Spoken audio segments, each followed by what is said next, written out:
मैं अभिजीत, उजागर न्यूज से। कहते हैं शिक्षा और स्वास्थ्य किसी भी देश के विकास के दो स्तंभ होते हैं, लेकिन क्या हो अगर इसे व्यापार बना लिया जाए? क्या यह किसी नागरिक के मूलभूत अधिकारों के साथ खिलवाड़ नहीं होगा? जी हाँ दोस्तों, कुछ ऐसा ही खिलवाड़ हुआ है सर्व कृपा हॉस्पिटल में अपनी बीवी का इलाज करा रहे भोलाराम जी के साथ। भोलाराम जी, बिल्कुल निडर होकर बताइए कि आपके साथ क्या हुआ है। साहब, ये सर्व कृपा हॉस्पिटल में लूट मची रखी है। हमारी पत्नी का इलाज यहाँ चल रहा था, लेकिन ये लोग उसको क्या वो कहते हैं वेंटिलेटर। हाँ, ये हमारी मिसिस को उस पर रखकर बोलते रहे कि वो जरूर बच जाएगी, और इतना लंबा बिल बना दिया कि हमारी जेब खाली हो गई। मतलब आपके साथ धोखाधड़ी हुई है? अरे बहुत बड़ी धोखाधड़ी हुई साहब। अभी भी ये लोग कहते हैं कि हमारे पर लाखों रुपया बकाया है, अगर हम वो नहीं चुकाएंगे तो ये हमारी पत्नी की डेड बॉडी नहीं देंगे हमें। देखा दोस्तों, किस तरह इस हॉस्पिटल में एक गरीब आदमी की बीवी का लाश का सौदा किया जा रहा है। बंद कर! अरे बंद कर! अरे चल बाहर निकल! निकल बाहर! ऐसे गुंडे करके जनता की आवाज को दबाओगे? निकल बाहर! अभिजीत देख तुम्हारा कैसे पोल खोलता हूं मैं। अभिजीत पूरे हॉस्पिटल को बर्बाद कर दूंगा मैं। चल चल चल निकल! सेफ नहीं है ये एरिया, चलना यहाँ से। यार तुझे मना किया था, इतने रिस्क मत लिया कर तू। हॉस्पिटल के सामने ये स्टोरी करने से मना किया था तुझे। फुटेज मिला ना? अरे फुटेज मिल गया मेरे भाई, लेकिन तेरी जान चली जाती तो। समझता ही नहीं है छोटी सी बात। अरे भैया कुछ भैया आप आज सगाई है तुम्हारी, वहाँ लड़की वाले घर पे इंतजार कर रहे हैं और तुम अभी तक यहीं हो। अरे विनोद भैया, वो जरूरी ब्रेक थ्रू था, इंतजार नहीं कर सकते थे हम। तेरी होने वाली बीवी भी इंतजार कर रही है तेरा। अरे यार राजीव, तू तो कब तक लड़कियों से भागता रहेगा? आज तो सगाई पक्की है। ले चल।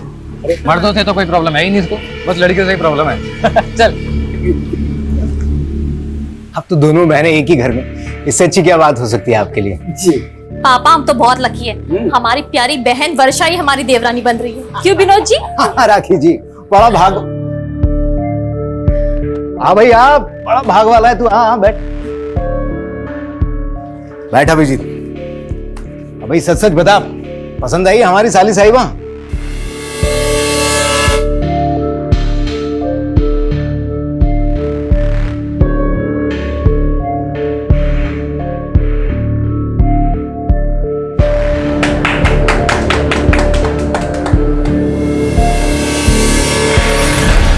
आंटी, हम ये कहाँ हैं?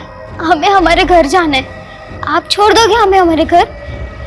हमारे पापा ढूंढ रहे होंगे हमें। माँ, हमको लगता है कि हमें शादी वादी के लिए नहीं बने। अभी भैया भाभी के कहने पे जबरदस्ती सगाई तो कर ली, लेकिन तुम तो जानती हो ना हमारी दुविधा।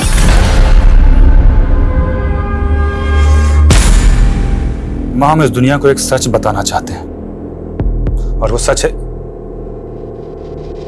ए, तुम क्या कर रहे हो यहाँ पर? नहीं, वो आपकी मम्मी के खाने का टाइम हो गया है ना, इसीलिए आए थे।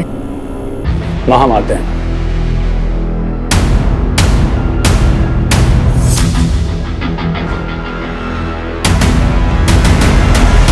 हम अक्सर सच्चाई से भागते हैं। उम्र के हर पड़ाव पर कोई न कोई एक ऐसा सच जरूर होता है जो शायद हम सबसे छुपा लेते हैं।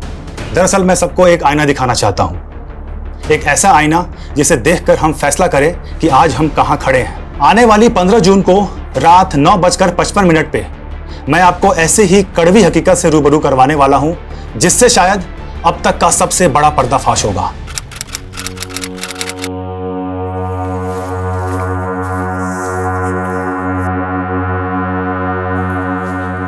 अरे अभिजीत पता नहीं कहाँ रह गया। अरे विनोद भैया, क्या हो गया ये? अरे कुछ नहीं, थोड़ा चक्कर खा के गिर गए थे। अरे बाप रे। अच्छा ये बताइए, अभिजीत को देखा आपने? हमें नहीं मालूम। भाभी भैया, आज 15 तारीख है, 15 जून रात को 9:55 पे वो आज मेरे साथ लाइव आने वाला था, वहां पे किसी चीज का खुलासा करने वाला था। फोन भी नहीं लग रहा है यार उसका, पता नहीं कहाँ रह गया है। 2 दिन से गायब है और आप लोग आज आ रहे हैं। आपने आखिरी बार कब देखा था सर? 15 जून की दोपहर तो उसने हमारे साथ लंच किया था, उसके बाद पता नहीं कहाँ गायब हो गए। तो क्या उसके गायब होने का राज इस वीडियो से जुड़ा हो सकता है जिसमें वो किसी का खुलासा करने वाला था? आने वाली 15 जून को रात 9:55 पे मैं आपको ऐसे ही कड़वी हकीकत से रूबरू करवाने वाला हूं, जिससे शायद अब तक का सबसे बड़ा पर्दाफाश होगा। हमें तो कुछ समझ नहीं आ रहा सर, आप ही कुछ मालूम कीजिए। ये चोट कैसे लगी आपको? सर वो अचानक से लो बीपी हो गया था चलते चलते, तो सड़क पे गिर गया, उसी से लग गई। अभिजीत ने ये वीडियो कहाँ रिकॉर्ड किया था?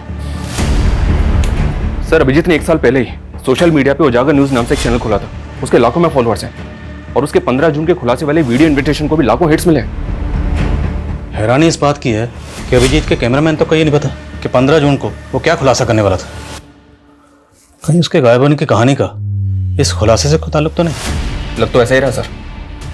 अगर ऐसा है तो हमारे लिए जानना जरूरी है कि 15 जून को वो क्या खुलासा करने वाला था। उसका लैपटॉप, ईमेल आईडी की डिटेल्स, कॉल रिकॉर्ड सब निकलो। लेट्स फाइंड आउट कि अभिजीत ने आखिरी बार किससे और क्या कम्युनिकेट किया था। Okay sir.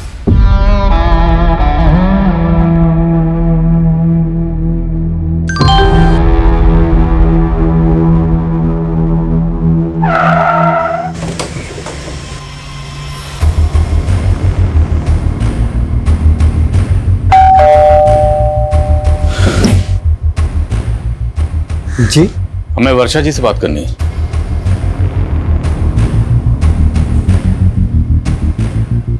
वर्षा जी, 15 जून की शाम को अभिजीत की फोन पर आखिरी बार बात आपसे हुई थी। उसके बाद से वो लापता। आपकी अभिजीत के साथ फोन पर क्या बात हुई थी? आई एम सॉरी वर्षा जी, लेकिन हम आपसे शादी नहीं कर सकते। ऐसा ऐसा क्यों बोल रहे हैं अभिजीत? वो हम आपको वजह भी नहीं बता सकते वर्षा जी। बस इतना समझ लीजिए कि इसी में आपकी भलाई है। सर ऐसा हो ही नहीं सकता, अभिजीत ने खुद शादी के लिए हाँ किया था। तो क्या आपकी साली वर्षा झूठ बोल रही है? काकी जी, आप अपनी छोटी बहन वर्षा के बारे में क्या कहेंगे? सर हमारे बहन में कोई कमी नहीं थी, सारी कमी अभिजीत में है। अब कहना क्या चाहती हैं? अब हमें लग रहा है कि अभिजीत शायद इस वजह से भागा होगा ताकि वो हम लोगों को फेस ना कर पाए कि उसने रिश्ता क्यों तोड़ा। अभिजीत 15 जून की रात को कोई बड़ा खुलासा करने वाला था लाइव आकर, और आपको लगता है कि इतना निडर पत्रकार इस वजह से गायब हो गया? नहीं सर, राखी के कहने का ये मतलब नहीं है। दरअसल हम लोगों को भी सुनकर बहुत धक्का लगा कि अभिजीत ये रिश्ता तोड़ना चाहता था। सर 1 मिनट, बिरदास चौक पे लाश मिली है।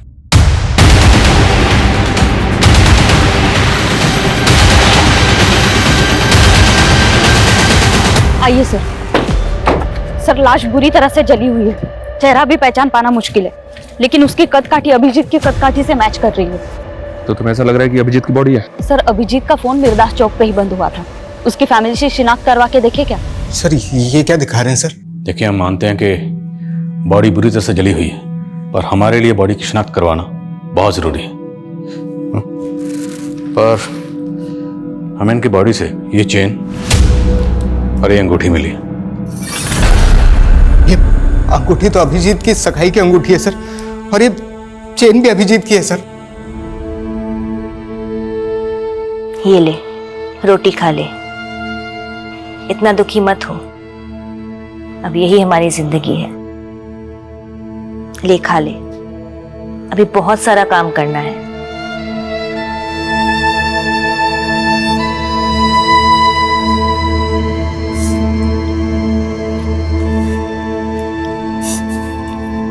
चलो अच्छा है, कम से कम आज तुम कुछ खा तो रही हो। ये भी कोई खाना है? हमारे पापा रोज हमें ब्रेकफास्ट में कॉर्नफ्लेक्स खिलाते हैं और स्कूल के लंच में पराठे। तू कौन से क्लास में पढ़ती थी? 6th। चलो हम तुम्हारा टेस्ट लेते हैं। ये अखबार में जो लिखा है पढ़ने आता है ना? हाँ आता है पढ़ने। तो पढ़ो। भारत जल्द ही 5 ट्रिलियन की अर्थव्यवस्था होगा। माँ, माँ, बच्चों बच्चों बाहर जाओ, बहन आओ ना।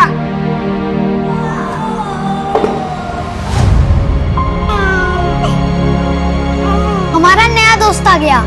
सर पीएम रिपोर्ट के हिसाब से पहले अभिजीत को बुरी तरह से पीटा गया। लेकिन सर किलर ने ऐसा क्यों किया? इसलिए कि उसको आइडेंटिफाई नहीं किया जा सके। अगर ऐसा था तो फिर अभिजीत की बॉडी पर उसकी चेन और अंगूठी इंटैक्ट क्यों थी? यहाँ तक कि उसके बाजू पे जो टैटू था वो भी उसके भाई ने आइडेंटिफाई किया। पहचान मिटाने की कोई कोशिश नहीं की गई। किलर ने अभिजीत को जिंदा जला दिया सर। ऐसा लग रहा है जैसे किलर की अभिजीत के साथ कोई गहरी रंजिश थी। अभिजीत के लैपटॉप से क्लू मिला? साइबर टीम अभिजीत के लैपटॉप और मोबाइल का डेटा रिकवर करी है सर। लेकिन सर अभिजीत का फोन पिछले कई दिनों से अतुल नगर में काफी एक्टिव था। अतुल नगर में कहाँ जाता था? ये तो नहीं पता, लेकिन अतुल नगर में जितने भी सीसीटीवी हैं सबकी फुटेज मंगा रहा हूँ। और अभिजीत का कैमरामैन प्रथमेश, उसने कुछ बताया? नहीं सर, उसे इस बारे में कुछ नहीं पता।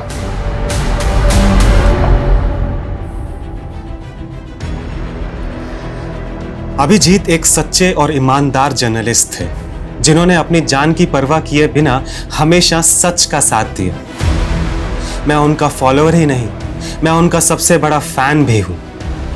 मैं आपसे वादा करता हूं, अभिजीत ने जो काम शुरू किया था अब उसे मैं पूरा करूंगा, चाहे उसके लिए मुझे सच्चाई ढूंढने के लिए पाताल लोक ही क्यों ना जाना पड़े, लेकिन सच्चाई को उजागर मैं करके रहूंगा। सर 24 मई की अतुल नगर की एक फुटेज मिली है, ये देखें सर।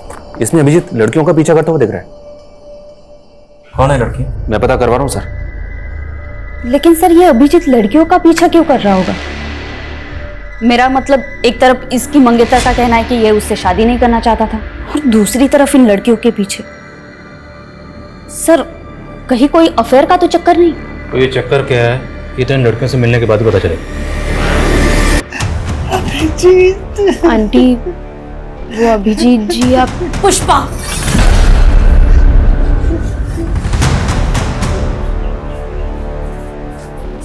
जी माँ जी को क्या बताना है और क्या नहीं बताना ये तुम्हारा काम नहीं है। तुम जाओ। हम उन्हें वो अभिजीत जी हम देख लेंगे, तुम जाओ यहाँ से।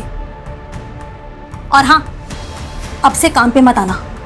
जी अब हम तुम्हें अफोर्ड नहीं कर सकते। हमारी माँ का ख्याल हम खुद रखेंगे। तुम जाओ।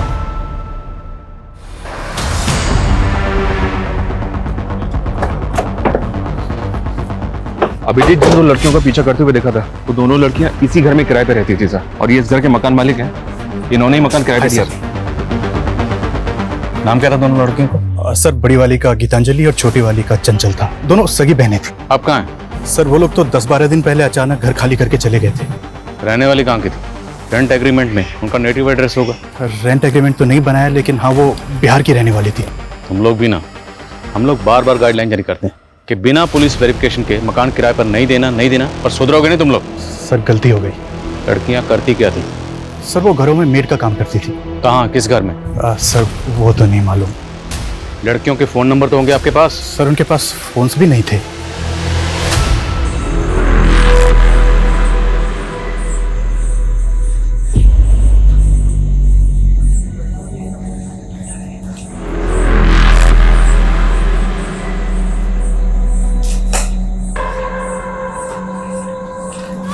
जी सर, मैं अपडेट करता हूँ। जय सर, एक बीएन मेड सर्विसेज नाम की एजेंसी है, इसने चंचल और गीतांजलि इन दोनों का फोटो आइडेंटिफाई किया है। ये दोनों लड़कियां इसी एजेंसी के थ्रू काम पे लगी थी। BN made agency? सर ये लड़की गीतांजलि है और ये चंचल।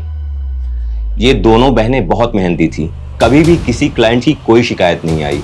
लेकिन ये बताइए कि दोनों लड़कियां अब हैं कहाँ? पता नहीं सर, अचानक से इन दोनों ने काम पे आना बंद कर दिया। क्यों? और मालूम नहीं सर।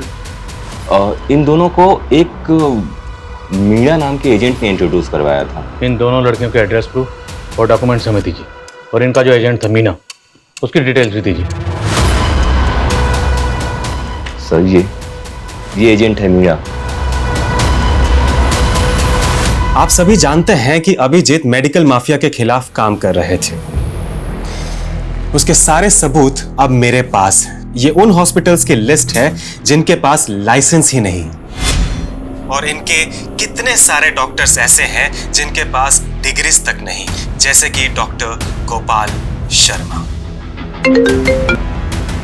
हेलो डॉक्टर गोपाल, जो वीडियो मैंने भेजा है तुमको, उसे मैं बहुत जल्दी अपलोड करने वाला हूँ। तुम चाहते क्या हो? सर कहाँ है? चंचल और गीतांजलि इन दोनों बहनों की आईडी फेक है। क्या? जी हाँ सर, और इन दोनों बहनों का जो एजेंट है मीणा, उसकी भी सारी डिटेल्स फेक निकली। अब इन तीनों का कुछ पता भी नहीं चल रहा है। अभिजीत इन दोनों लड़कियों का पीछा करते हुए देखा गया था। ये दोनों लड़कियां गायब हो गई। क्या इन दोनों लड़कियों और इस एजेंट मीणा की अभिजीत के कत्ल में इन्वॉल्वमेंट तो नहीं? लग तो मुझे भी ऐसा ही रहा सर, कोई ना कोई इन्वॉल्वमेंट तो होनी चाहिए। इन तीनों के लिए लुकआउट नोटिस जारी कर दिया है। सर अभिजीत की मंगेतर वर्षा के बारे में एक बात पता चली है सर, उसकी पहले भी शादी हो चुकी है। What? जी सर, वर्षा का पहला पति कुणाल मर चुका है सर। उसकी मौत संदिग्ध हालात में हुई थी। पहले शोमिता चौक पुलिस इस केस को मर्डर केस मान के इन्वेस्टिगेट कर रही थी, लेकिन उस एसयूवी गाड़ी का कहीं भी पता नहीं चला, इसीलिए उन्होंने इस केस को एक्सीडेंटल केस मान के क्लोज कर दिया। ये अभिजीत मर्डर केस भी कम चौंकाने वाला नहीं, और इन दोनों केसेस की कॉमन कड़ी है वर्षा। वर्षा जी, पहले आपकी शादी होती है कुणाल से और वो बड़े ही फिल्मी अंदाज से मारा जाता है। उसके बाद आपकी सगाई होती है अभिजीत से, वो भी मारा गया है। अब ये महज इत्तेफाक है, इसके पीछे की कहानी कुछ और है। आप बेकार में हमारे बेटी को परेशान करके अपना वक्त बर्बाद कर रहे हैं। अब ये तो आने वाला वक्त ही बताएगा कि किसका वक्त बर्बाद होने वाला है। बस इतना याद रखिएगा, बिना हमारी इजाजत के शहर छोड़ने की गलती मत करिएगा।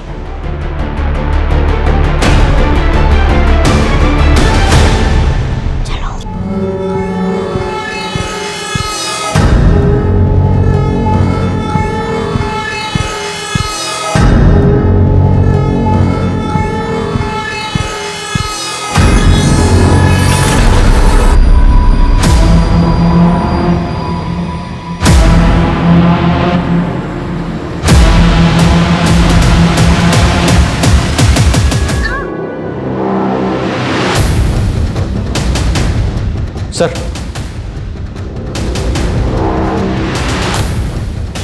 साइबर सेल को अभिजीत के लैपटॉप से एक एनक्रिप्टेड फाइल मिली थी जिसको उन्होंने डिक्रिप्ट किया, अभी सेंड किया।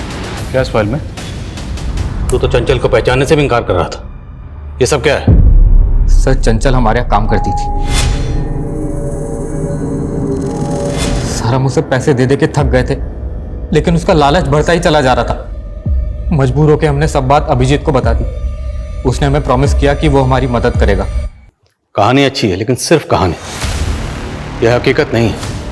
हकीकत मैं बताता हूँ कि अभिजीत को पता चल गया था कि तुम उस लड़की की मजबूरी का फायदा उठाकर उसको ब्लैकमेल कर रहे हो, उसका रेप कर रहे हो।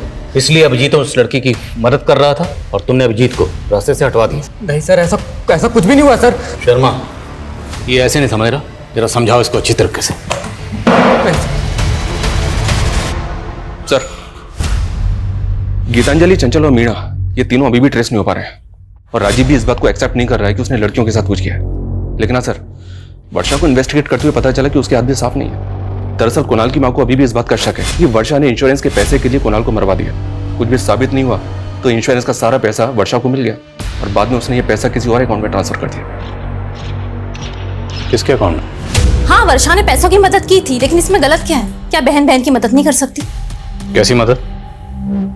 विनोद को करीब 2 साल से बिजनेस में काफी नुकसान हो रहा था। इनका पार्टनर इन्हें बहुत परेशान कर रहा था, पैसे वापस मांग रहा था। विनोद को पैसे वापस देने थे तो वर्षा ने मदद कर दी। लेकिन परेशानी तो फिर भी कम नहीं हुई। कुछ दिन पहले अटैक हुआ था ना पे। उस दिन पुलिस स्टेशन में इस चोट के बारे में पूछा तो झूठ बोल दिया। सर, वो अचानक से लो बीपी हो गया था, चलते चलते तो सड़क पे गिर गया। लेकिन इन सब बातों का अभिजीत के मर्डर से क्या लेना देना? लेना देना ना हो तो ही अच्छा है, वरना लेने के देने पड़ जाएंगे। एक बात बताओ, तुमने उत्तम को पैसा तो दे दिया था ना? अब तुम भी हम पे शक कर रहे हो। अरे अगर तुमने पैसा चुका दिया था तो लोगों ने हम पे हमला ही क्यों किया? उसी के कारण जो तुमने पुलिस को बताया है। छोटा मोटा पैसा नहीं है ये, और अब तक कर्जा चुकता नहीं हुआ है। इतने के लिए लोग जान ले लेते हैं। शुक्र करो तुम अब तक जिंदा हो। सर, ये दोनों बहनें जितनी सीधी नजर आ रही हैं उतनी है नहीं। आज की दुनिया में कोई भाई या बहन अपनी प्रॉपर्टी या पैसा बिना लिखा पढ़ी के किसी को नहीं देता है, और वो भी अपनी बहन के पति के कर्ज को उतारने के लिए। विनोद के बिजनेस पार्टनर से कंफर्म करो, दोनों बहनों का कांटेक्ट अच्छे से चेक करो। तो तूने विनोद पे अटैक करवाया था? अटैक कैसा? आपको कोई गलतफहमी हुई है, और उसने कुछ पैसे लौटा भी दिए थे हमें। लेकिन उधार तो काफी बाकी है ना बीबी। वो भी निकलवा लेंगे। अटैक करवाएगा दोबारा? विनोद ने कंप्लेन नहीं लिखवाई ना, फिर क्यों बाल की खाल उतार रहे हैं? और वो फुद्दू हमारे खिलाफ बोलने की हिम्मत भी नहीं करेगा। हाँ, हमसे बहुत बड़ा गलती हो गया। अगर हम अभिजीत को पहले ही सब कुछ बता दिए होते तो शायद वो हमें इस मुसीबत से निकाल चुका होता।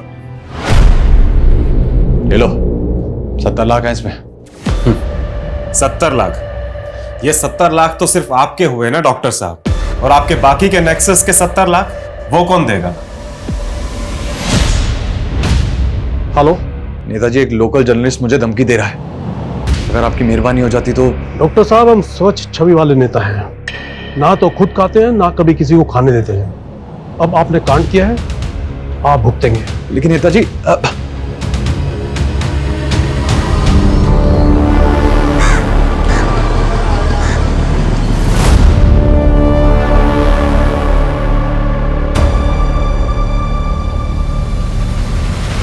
हम थक गए हैं ये करते करते। अभी और कितने खून बहाने पड़ेंगे? ये हमारा तीसरा अबॉर्शन है। न जाने तुमसे शादी करने के लिए हमें अभी कितना और इंतजार करना होगा। हम जल्दी सब कुछ ठीक कर देंगे। एक दूसरे से प्यार करते हैं। और सर, हमें पता था कि वर्षा के पिताजी हमें कभी स्वीकार नहीं करेंगे, इसलिए पहले कुणाल और अब अभिजीत खत्म कर दिया। नहीं सर, हमने ऐसा कुछ नहीं किया है। 15 जून को अभिजीत की आखिरी बार फोन पे बात तुमसे हुई थी? जी सर, हमारी बात जरूर हुई थी, पर बात कुछ और हुई थी। इस पर एक और नई कहानी। एक्चुअली सर, हम आपसे झूठ बोल रहे थे। हम किसी और से प्यार करते हैं। अरे लेकिन वर्षा, ये सब तुम हमको सगाई से पहले बता सकती थी ना। हाँ अभिजीत, लेकिन हम क्या करते, हम मजबूर थे। अभिजीत, क्या आप एक फेवर कर सकते हैं? आप खुद ही पापा को कह दीजिए ना कि आप शादी नहीं करना चाहते। लेकिन अभिजीत माना नहीं। तुम दोनों को लगा कि तुम दोनों की पोल खोल देगा, इसलिए तुम दोनों ने उसकी जान ले ली। वैसे तुम्हारे लिए किसी मासूम की जान लेना कोई बड़ी बात नहीं है। 3 अबॉर्शन तो पहले ही करा चुके हो। और तुम अपनी बहन राखी को किस बात के पैसे दे रही थी? सब उसको हमारे अफेयर के बारे में पता चल गया था। बोली कि अगर हमने उसे पैसे नहीं दिए तो वो हम दोनों को फंसा देगी। सरासर झूठ बोल रही है वो सर। अगर उसकी करतूतों के बारे में पता होता तो उसकी जान ले लेते। हमने सिर्फ विनोद का कर्जा उतारने के लिए उससे पैसे लिए थे और कुछ भी नहीं था। तो आप कहना चाहती हैं कि आपकी बहन और उसके आशिक ने मिलकर अभिजीत को मार दिया? उनकी बात वो जाने सर, हमने कुछ नहीं किया। क्या जोड़ी है दोनों बहनों की? छोटी वाली बड़ी पे इल्जाम लगा रही है और बड़े वाली छोटी पे। कोई बात नहीं, वक्त आने पर सब पता चल जाएगा किसकी कहानी सच्ची है किसकी झूठी।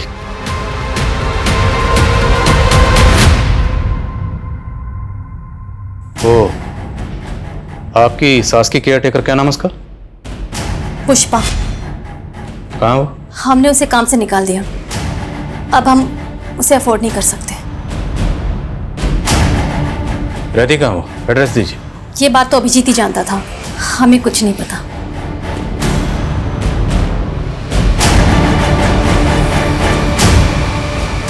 सर, कहीं राखी पुष्पा को लेकर भी तुमसे कुछ नहीं छुपा रही है? हो सकता है कि इसी ने पुष्पा को जानबूझ कर गायब कर दिया क्योंकि वो कोई राज जानती थी। या फिर पुष्पा को खेल कर गए। इस राखी पे कड़ी नजर रखो और पता करो कि पुष्पा कहाँ गायब है, और उसके लिए लुकआउट नोटिस जारी करो।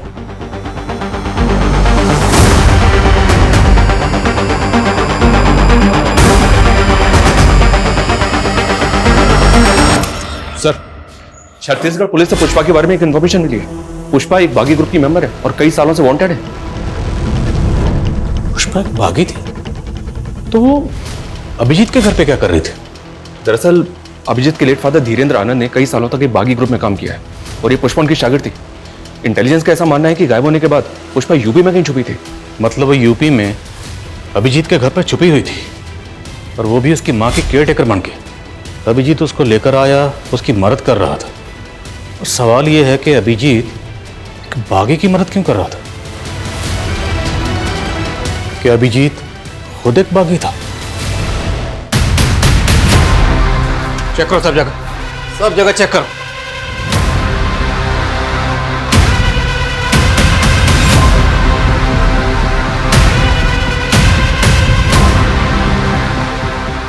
सर, बहुत गलत कर रहे हैं आप। एक ईमानदार पत्रकार की छवि के साथ में खिलवाड़ कर रहे हैं आप लोग।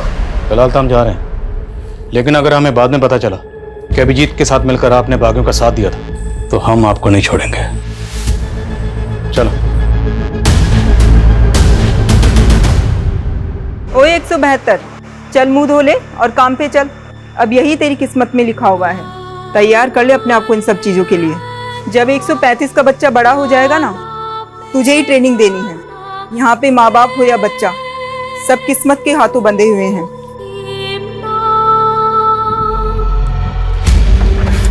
हो सकता है ये अभिजीत भी अपने फादर की तरफ भागी। ये और पुष्पा दोनों किसी सीक्रेट मिशन पर थे। जैसे ही मिशन पूरा हुआ, अभिजीत ने अपनी मौत का ड्रामा रचा। उसके बाद वो और पुष्पा दोनों गायब हो गए।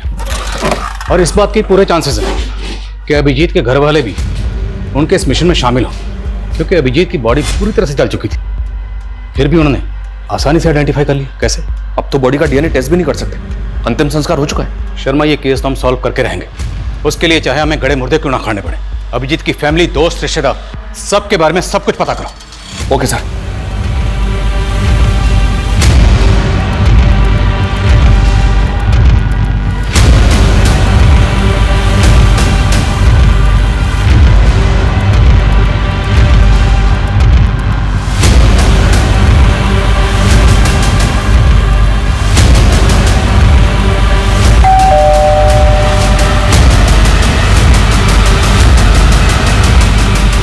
सर, इतना सारा कैश? सर ये मेरा कैश नहीं है सर। तो किसका? सर ये तो अभिजीत का है। अभिजीत के लिए फंड इकट्ठा कर रहा है। आखिर ये अभिजीत करना क्या चाहता है? अभिजीत? सर उसका तो मर्डर हो गया ना। साले, अभी बोल रहा है अभिजीत का कैश। सर ये उसी की ईमानदारी का मोल है जो हम बेईमानी से कमा रहे हैं। मैं, राखी और उत्तम साथ में मिलकर के ये काम कर रहे हैं सर। तुम्हारी छोटी बहन वर्षा का नीरज से अफेयर और तुम्हारा अपने पति के बिजनेस पार्टनर उत्तम से अफेयर। अति उत्तम। सर हमारा कोई अफेयर नहीं है। हमने सोचा था कि विनोद उत्तम के साथ बिजनेस करके सेटल हो जाएगा, लेकिन आलसी घाटा करके बैठ गया। ओ मैडम, यहाँ मैं मुनाफा या घाटा जानने के लिए नहीं बैठा हूँ। तुम तीनों ये बताओ कि अभिजीत को क्यों मारा? सर हमने अभिजीत को नहीं मारा है, बल्कि उसकी मौत का फायदा उठा करके हमने सिर्फ डॉक्टर गोपाल शर्मा से पैसे ठगे थे। सर प्रथमेश ने हमें बताया था अभिजीत के मेडिकल स्कैम खुलासे के बारे में, तो हमने उत्तम की ताकत का इस्तेमाल किया ताकि कोई डॉक्टर हमें परेशान करे तो उत्तम संभाल लेगा। तो 15 जून की रात को अभिजीत यही खुलासा करने वाला था? नहीं सर, वो तो सच में उसने हमसे सीक्रेट रखा था। वो कुछ और बात थी और उसी की वजह से उसकी जान गई है सर। तुम तीनों को तब तक तोड़ेंगे जब तक सच नहीं कबूलोगे। नीलम, तोड़ो। डॉक्टर गोपाल की कुंडली निकलवाओ। पूरे चांसेस है कि 15 जून को अभिजीत जो खुलासा करने वाला था वो उसी डॉक्टर के खिलाफ हो। हेलो, क्या आप मुझे डिटेल्स मिल कीजिए।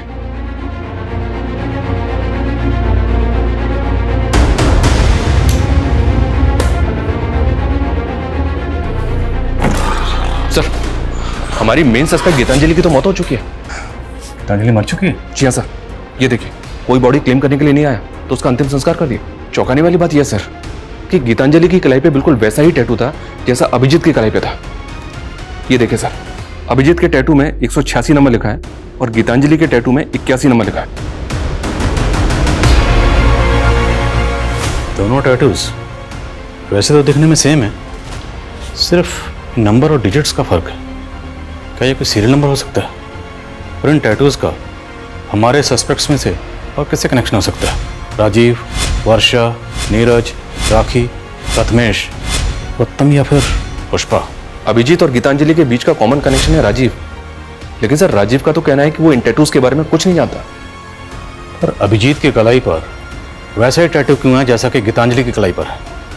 गीतांजलि की बहन चंचल से इसका पता चल सकता है। चंचल तो खुद गायब है। खा लो दीदी, खाली पेट रहने से कुछ नहीं होता और हमें बहुत कुछ करना है। हमें निकलना है यहाँ से। यहाँ से कोई नहीं निकल सकता। नहीं दीदी, हम निकलेंगे यहाँ से। कोई आने वाला है हमें बचाने। तुम ना ऐसे सपने मत देखो, ये सपना कभी पूरा नहीं हो सकता। सर, चंचल के बारे में हमने अभिजीत को मार्च में बता दिया था।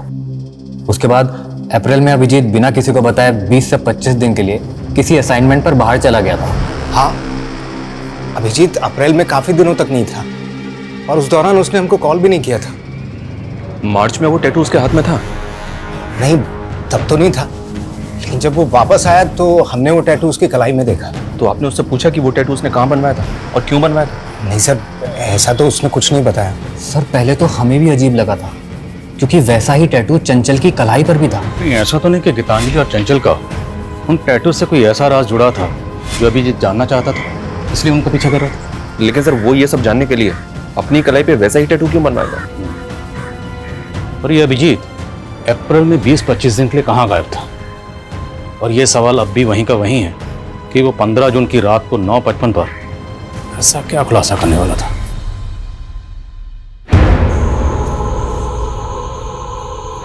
देखो, हम जानते हैं चंचल और गीतांजलि के अलावा तुम लोगों के साथ यहाँ पर क्या हो रहा है। हम यहाँ की सच्चाई पता करने आए। आप हमें यहाँ से आजाद कर दोगे ना भैया? हाँ, लेकिन उसके पहले तुम्हें सब बताना होगा कि यहाँ पर हो क्या रहा है। मैं भारत, मैं एक विशाल लोकतंत्र हूँ, बहुत तेजी से बढ़ती अर्थव्यवस्था हूँ, पर देखो मेरी गरिमा पे ये कैसा दाग लगा है। ये कैसा दाग लगा है? ये दाग हम सबको मिलकर धोना है। और ये फोल्डर बनाया गया 14 जून को। वो ना हो, ये जो 15 जून को खुलासा करने वाला था, ये लाइंस उसकी उसी स्पीच का हिस्सा है। लेकिन सर इसका तो कोई क्लू ही नहीं मिल रहा है कि ये खुलासा क्या था, किसका था और किसके लिए था। हमारा देश महान है भैया, और हम भी आजाद होंगे। बस आप जल्द से हमें लेने आ जाओ, हम आपका वेट कर रहे हैं। हमारे पास एक ऐसी चाबी है जिससे सारे ताले खुल सकते हैं, और वो एजेंट मीना। क्योंकि गीतांजलि और चंचल को डोमेस्टिक एजेंसी के लिए वही लेकर आया था। शर्मा, ढूंढो उसे, खबरों को काम पे लगाओ, जेलों में जितने भी कैदी हैं उनके बारे में पता करो, तुम्हें जो करना है करो, लेकिन किसी भी सूरत में मुझे एजेंट मीना चाहिए। Okay sir.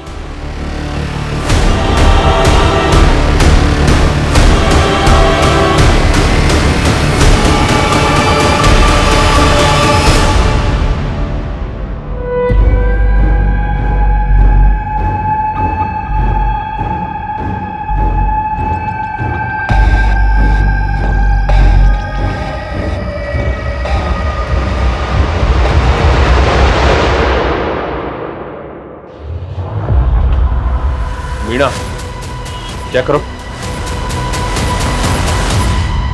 साहब, ये सब लड़के तो बंदे मजदूर हैं। इन्हें तो मैं शहर के बाहर से अपने टेम्पो में लेकर आता हूँ। मेरा काम है इन्हें घरों में काम दिलाना, और अगर कोई गड़बड़ करने की कोशिश करते तो हमको वापस कैंप भेज देते हैं। कैसा कैंप? कहाँ है ये कैंप? कैंप के बारे में मैं कुछ नहीं जानता। ये तो मुझे शहर के बाहर एक जगह पे मिलती हैं सब। कैंप का कोई बंदा लेके आता है इनको। ये सब करवाता कौन है? मालिक कौन है? साहब, इसके बारे में मुझे कुछ नहीं पता। सबसे पहले हमें ये पता करना होगा ये कैंप है कहाँ। इस नेक्सस ने बहुत गहराई तक अपनी जड़ें फैला रखी। ड्रोन कैमरा यूज करने की परमिशन निकलो, पूरा शहर और उसके आसपास जितने एरिया सब जगह स्कैन करो। कोई भी एरिया छूटना नहीं चाहिए।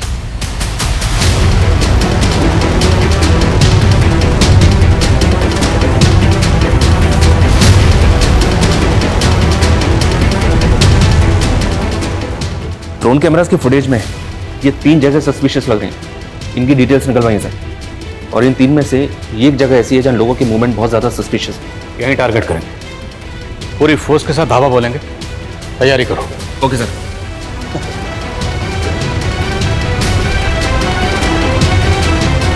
पुलिस! अरे पुलिस! अरे भागो!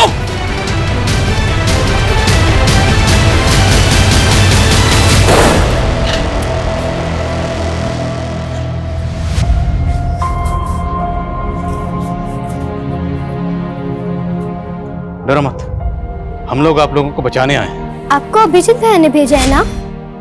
वो बोलते थे हम जरूर आजाद होंगे। हाँ बेटा, हमें अभिजीत भैया नहीं भेजा। अभिजीत भैया कहाँ है? उन्होंने कहा था हम उनके साथ टीवी पे आके जय हिंद बोलेंगे। बेटा, मुझे अभिजीत भैया नहीं भेजा है आप सबको लाने के लिए, और उन्होंने कहा जब मैं आपसे मिलूं तो आपसे बोलूं कि आप जोर से जय हिंद बोलें। जय हिंद। जय हिंद। तुम लोगों को बंधुआ बनाकर उन पर जुल्म करते थे। कब से चला ये सब? साहब, काफी टाइम से हमारे लोग हर शहर में फैले हुए साहब। अगर हमें कोई अनाथ या कोई मजबूर मिलता था, हम उन्हें अपना कैंप में लेके आते साहब, और हम बच्चे लोग को भी किडनैप करके लेके आते साहब। अब ये बताओ कैंप में उनसे करवाते क्या थे? साहब, जैसे गीतांजलि और उसकी बहन चंचल, है ना? दीदी को पूरा भरोसा था कि एक दिन हम उस जंजाल से बच निकलेंगे। देखना चंचल, एक दिन आएगा जब हम आजाद होंगे, और बहुत ही बेहतरीन जिंदगी जिएंगे, ऐसी नहीं। पर उसके लिए हमें कैंप से बाहर आकर घरों में काम चाहिए था, इसलिए हमने कैंप में अच्छा बर्ताव किया, उन लोगों का भरोसा जीत लिया। फिर तुमने राजीव के यहाँ काम करना शुरू कर दिया, उसको ब्लैकमेल किया। हमारी पूरी कमाई तो वो मीना ले जाता था और हमें अपनी जिंदगी शुरू करने के लिए कुछ पैसों की जरूरत थी, और इसलिए हमारे पास और कोई रास्ता नहीं था। लेकिन राजीव ने अभिजीत को सब बता दिया। हाँ, लेकिन अभिजीत भैया को ब्लैकमेलिंग से ज्यादा उस गिरोह के बारे में चिंता थी। देखो, मुझे पता है तुम लोगों के साथ क्या हो रहा है। मैं तुम्हारी मदद करना चाहता हूँ, लेकिन उसके लिए मुझे तुम्हारे जैसे मजदूर बन के ही उस कैंप में घुसना पड़ेगा और अपने हिडन कैमरे से सब कुछ रिकॉर्ड करना होगा कि वहां पर एक्चुअली में हो क्या रहा है। फिर हमने उन्हें वहां घुसने में मदद की और वो हमारे कैंप में शामिल हो गए। साहब, मुझे शक हुआ कि अटेंडेंस रजिस्टर में गड़बड़ दिखा साहब, और वो कमीना पत्रकार वो मौका देख के भाग गया और गीतांजलि ने उसको मदद की थी कैंप में घुसने के लिए साहब। इसलिए तुम लोगों ने गीतांजलि को मार दिया और उसके बाद जब तुम लोगों को पता चला कि 15 जून को अभिजीत को खुलासा करने वाला है तो उसको भी मार दिया। साहब, हमारे लोग ने अभिजीत पे नजर होगा साहब। बोल, अपने बाप का नाम बोल।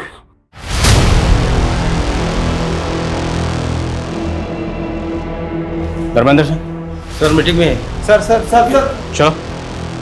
हाँ, धर्मेंद्र जैसा बड़ा नेता इस नेक्सस का मास्टरमाइंड होगा, ताज्जुब हो रहा है सर। उस फैक्ट्री में तकरीबन 150 औरत मर्द और 50 से ज्यादा बच्चों के साथ इस तरह का दुर्व्यवहार किया जा रहा था। ये जानने के बाद बहुत तकलीफ हो रही है। लेकिन सर, पुष्पा का इस गिरोह से कोई लेना देना नहीं, हालांकि वो अभी तक गायब है। सर, हमने उसकी रिपोर्ट नेशनल एजेंसी को दे दी है। ये बहुत ही अफसोसनाक है कि एक तरफ जहां हमारे मुल्क में 5G टेक्नोलॉजी लॉन्च हो रही है, हमारे मुल्क की इकोनॉमी तेजी से आगे बढ़ रही है, वहीं आज भी 2022 में भी एक तरफ काला अंधेरा छाया हुआ है जहां कुछ लोगों के साथ अमानवीय बर्ताव किया जा रहा है।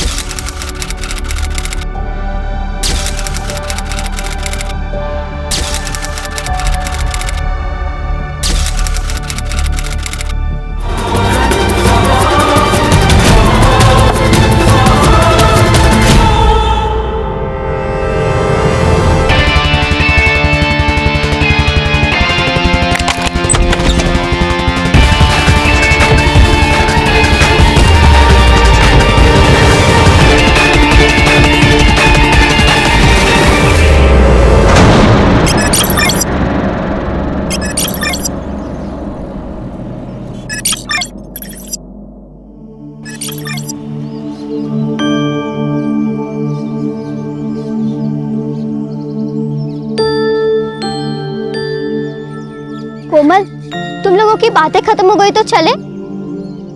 कोई देख लेगा तो प्रॉब्लम हो जाएगी।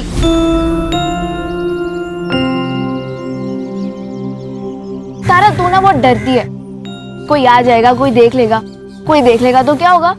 अरे सही तो कह रही है कोमल, कोई आएगा देखेगा तो क्या बोलेगा कि चाय पीने रुक गई थी और क्या। ये लो कोमल, ये लो। ठीक है, तू बैठ यहाँ आराम से, चाय पी, खाना खा, मैं जा रही हूँ। अरे रुक, मैं आ रही हूँ। अरे यार, ये तारा ना हमेशा हड़बड़ी में रहती है, कभी आराम से बात नहीं करने देती। और तू चाय पिलाते रहेगा या बताएगा भी कि तू उससे प्यार करता है? अरे पर मैं उसको बताऊं कैसे? कोमल, चलना। तू ही घास नहीं डालता, वरना वो मुन्ना ना फिदा है तुझ पर। तू ही पढ़ इन सब चक्करों में, मुझे पढ़ाई करनी है। ए तारा, रुक इधर, चल थोड़ा काम कर, मेरे साथ काम कर, चल काम कर। आजोबा, आपने शराब पी हुई है? तो पिए। तो कुछ नहीं, अगर आप शराब पी सकते हो तब अपना काम भी खुद कर लो। ए रुक रुक, किधर जा रही है? ए किधर जा रही? रुक रुक रुक। आजोबा क्या करते हैं? थोड़ा दिलाना। आजोबा क्या करते हैं? सना करिए क्या? पापा, मैं तेरे को क्या कर? क्या कर रही है मैं तू? तेरे को क्या करता इन्होंने हूँ? शराब पी रखी है तो तूने भी पी रखी है क्या?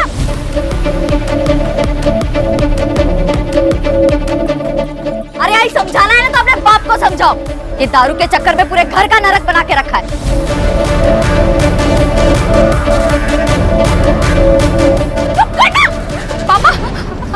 अरे जया, अपनी बेटियों को काबू में रख, वरना तू बहुत पछताएगी, बहुत पछताएगी तू। देख देख क्या करता हूँ मैं तुम लोग को, देख क्या करता हूँ। क्या है? जब भी घर में आती है तो हंगामा खड़ा करती है। आप मुझे क्यों बोल रही हो आई? आजोबा ने शराब पी है, आप उनसे कहो ना। तू पीने देना, तेरा क्या जाता है? देख बेटा, तू बस अपनी पढ़ाई पर ध्यान दे। आई पढ़ाई भी तो नहीं हो रही है ना, कल स्कूल में फीस नहीं देंगे तो बाहर कर देंगे। ओ हो जाएगी फीस। दीदी तू गई है सरपंच जी के पास मजदूरी लाने, लेकर आएगी ना तो कल अपनी फीस भर देना। चल अभी अंदर, रोज रोज का हंगामा, तंग आ गई हूँ मैं।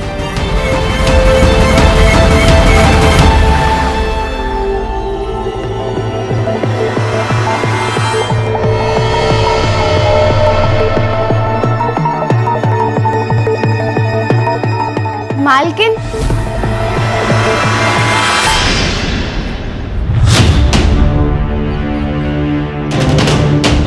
अरे रितु, कैसे आई तुम? वो मालिक मजदूरी के पैसे दे दीजिए। अच्छा, ये ना, आजा आजा, देता हूं मैं।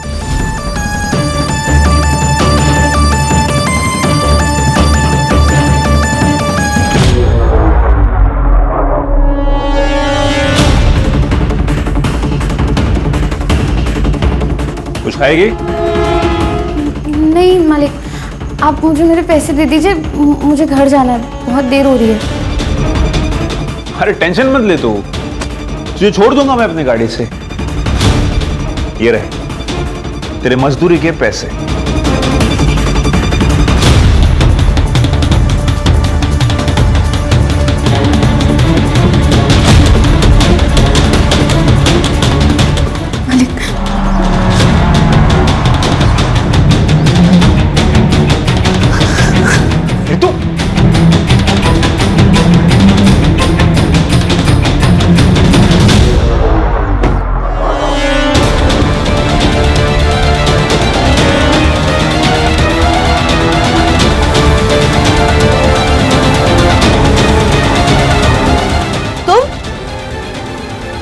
आंगनवाड़ी वाली मुक्ति की बहन है ना?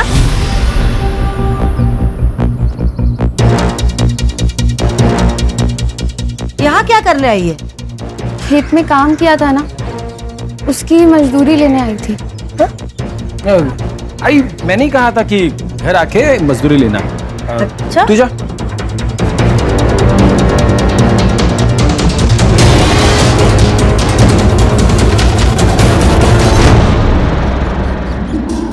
जरा अभी समझ नहीं है ना, 3 महीने बाद गांव में मुखिया का चुनाव है। एक गलती, चुनाव इधर का उधर हो जाएगा।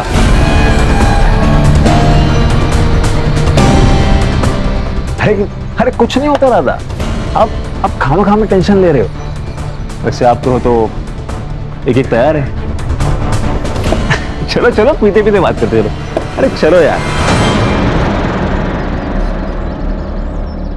ठीक है काकी, तो आपकी वो वैसे भी मायके गई हुई है, उन्हें प्रेगनेंसी के 4 महीने बाद एक टीका लगवाना था, वो आप उन्हें फोन करके बता दीजिए, वो किसी भी डॉक्टर से लगवा सकती है। हाँ बोल दूंगी। काकी थोड़ा पानी मिलेगा, प्यास लगी थी। लाती हूँ, रुको।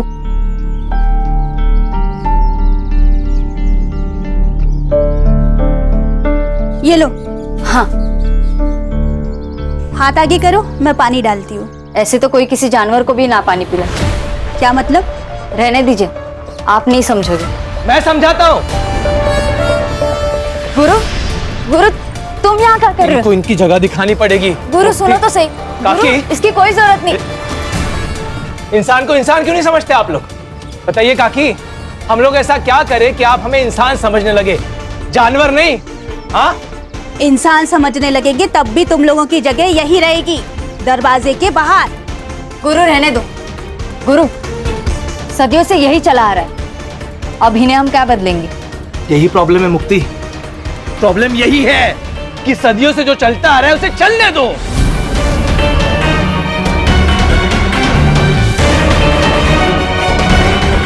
कि नहीं? एक बात सुनिए आप लोग, अब ऐसा नहीं होगा, बदलना पड़ेगा। काकी बदलना पड़ेगा। चल गुरु।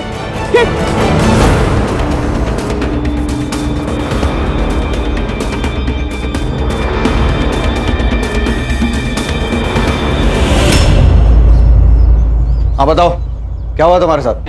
आज शाम को मैं खेत से काम करके वापस लौट रही थी, तभी वो एकलव्य ही था जिसने हमला किया? हाँ सर। मतलब 6 फुट के आदमी को तुम मार के भाग गई? हाँ सर, ऐसा ही हुआ।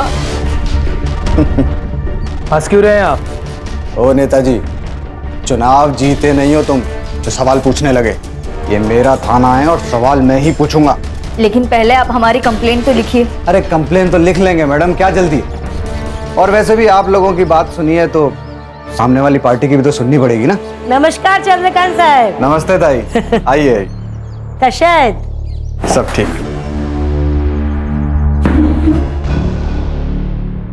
क्या रे जया, ये सब क्या तमाशा लगा के रखा है? तमाशा कुछ नहीं है, तुम्हारे बेटे ने रितु का रेप करने की कोशिश की। मुझे इसका रेप करने की क्या जरूरत है? ये तो वैसे भी पैसों के लिए मेरे साथ संबंध बनाती है। इंस्पेक्टर साहब, ये झूठ बोल रहे हैं, हमारी बेटी ऐसी नहीं है। ये जया का बाप साईनाथ सर, आप ही ने तो पकड़ा था कच्ची शराब बनाने के मामले में। और ये लड़कियां, ये तो इस गुरु का ही सुनेंगी ना। इसे चुनाव जो जीतना है। क्या बोला रे तू? क्या बोला तू?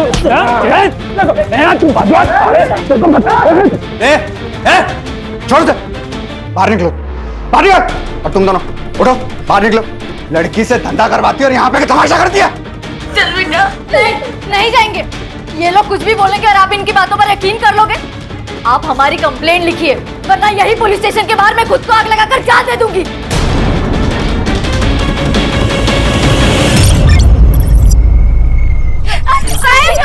साहब, हमारी रितु को यहाँ लेकर जा रहे हैं। मेडिकल में सेक्सुअली एक्टिव होना है इसका मतलब, समझती है?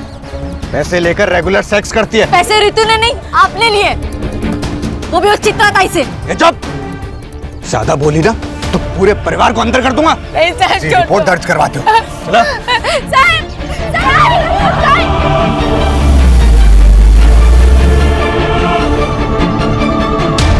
हेलो गुरु। इंस्पेक्टर साहब, अगर आप रितु के ऊपर प्रोस्टिट्यूशन का चार्ज लगा रहे हैं। आप फिक्र मत कीजिए, मेरे पुलिस स्टेशन में जिसने जो जुर्म किया है उसे उसकी सजा मिलेगी। ऐसे ऐसे सजा देंगे आप? चुप। देखिए, आप लोग मिलके मामला निपटा लीजिए, वरना अगर केस हुआ तो दोनों को अंदर जाना पड़ेगा। अरे सर, हम तो केस करना ही नहीं चाहते थे, ये तो इन लोगों की जिद थी कि एफआईआर हो। अभी भी अगर कॉम्प्रोमाइज हो तो हमारी तरफ से मैटर खत्म। कॉम्प्रोमाइज? भाई किस बात का कॉम्प्रोमाइज?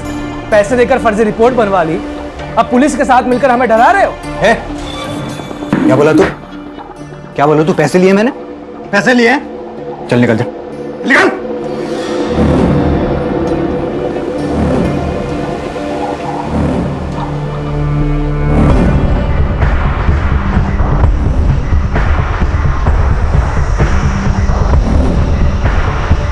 जया, सुनो मेरी बात, ये कोर्ट कचहरी का मामला है और केस खत्म होने के लिए सालों लग जाते हैं। ये केस लड़ने के लिए और ये वकील बाबू को फीस देने के लिए पैसे हैं तेरे पास?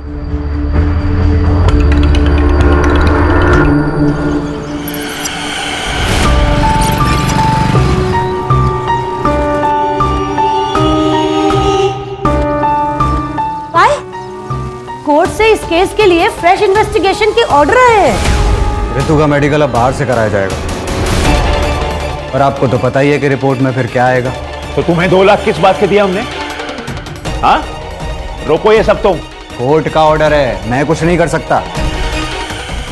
हाँ, अगर आप 2 लाख रुपए और दो तो मैं मेडिकल रिपोर्ट डिले करवा सकता हूँ। उसके बीच में आप उस फैमिली के साथ पैसे वैसे देके सेटलमेंट कर लो।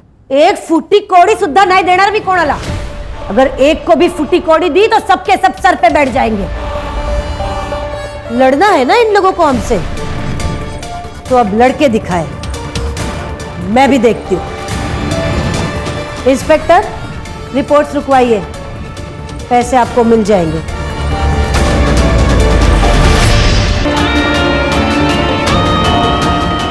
कोमल, तू ना इस तारा के साथ मत घुमा कर। तुझे पता नहीं कैसी लड़की है और इसकी बहनें।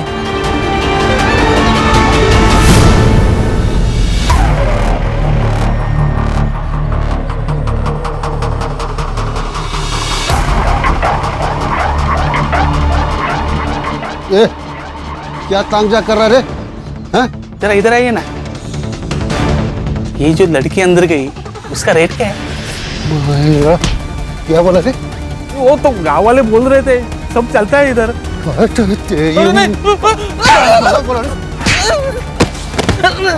नहीं, वो गांव वाले बोल। लगता बेटियों से खूब कमाई कराई गई है, तभी तो सरकारी अनाज छोड़कर सब्जियां खरीदने आई है। अच्छा सुन, एक बात बता, सिर्फ रितु को भेजती थी अजिंक्य और एकलव के पास, या मुक्ति और तारा भी जाती थी?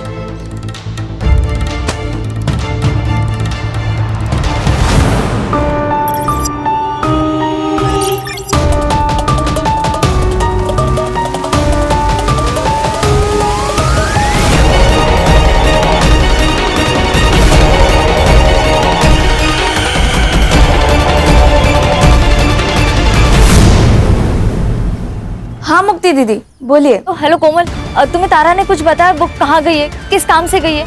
नहीं दीदी, उसने तो कुछ नहीं बोला, बस बोला काम है और चली गई। ठीक है।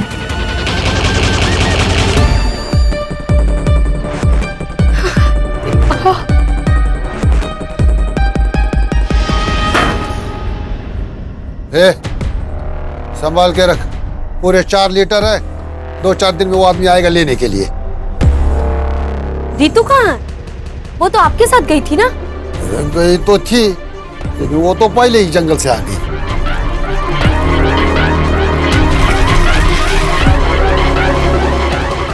आजोबा, मेरी तबीयत ठीक नहीं लग रही है, मैं जा रही हूँ।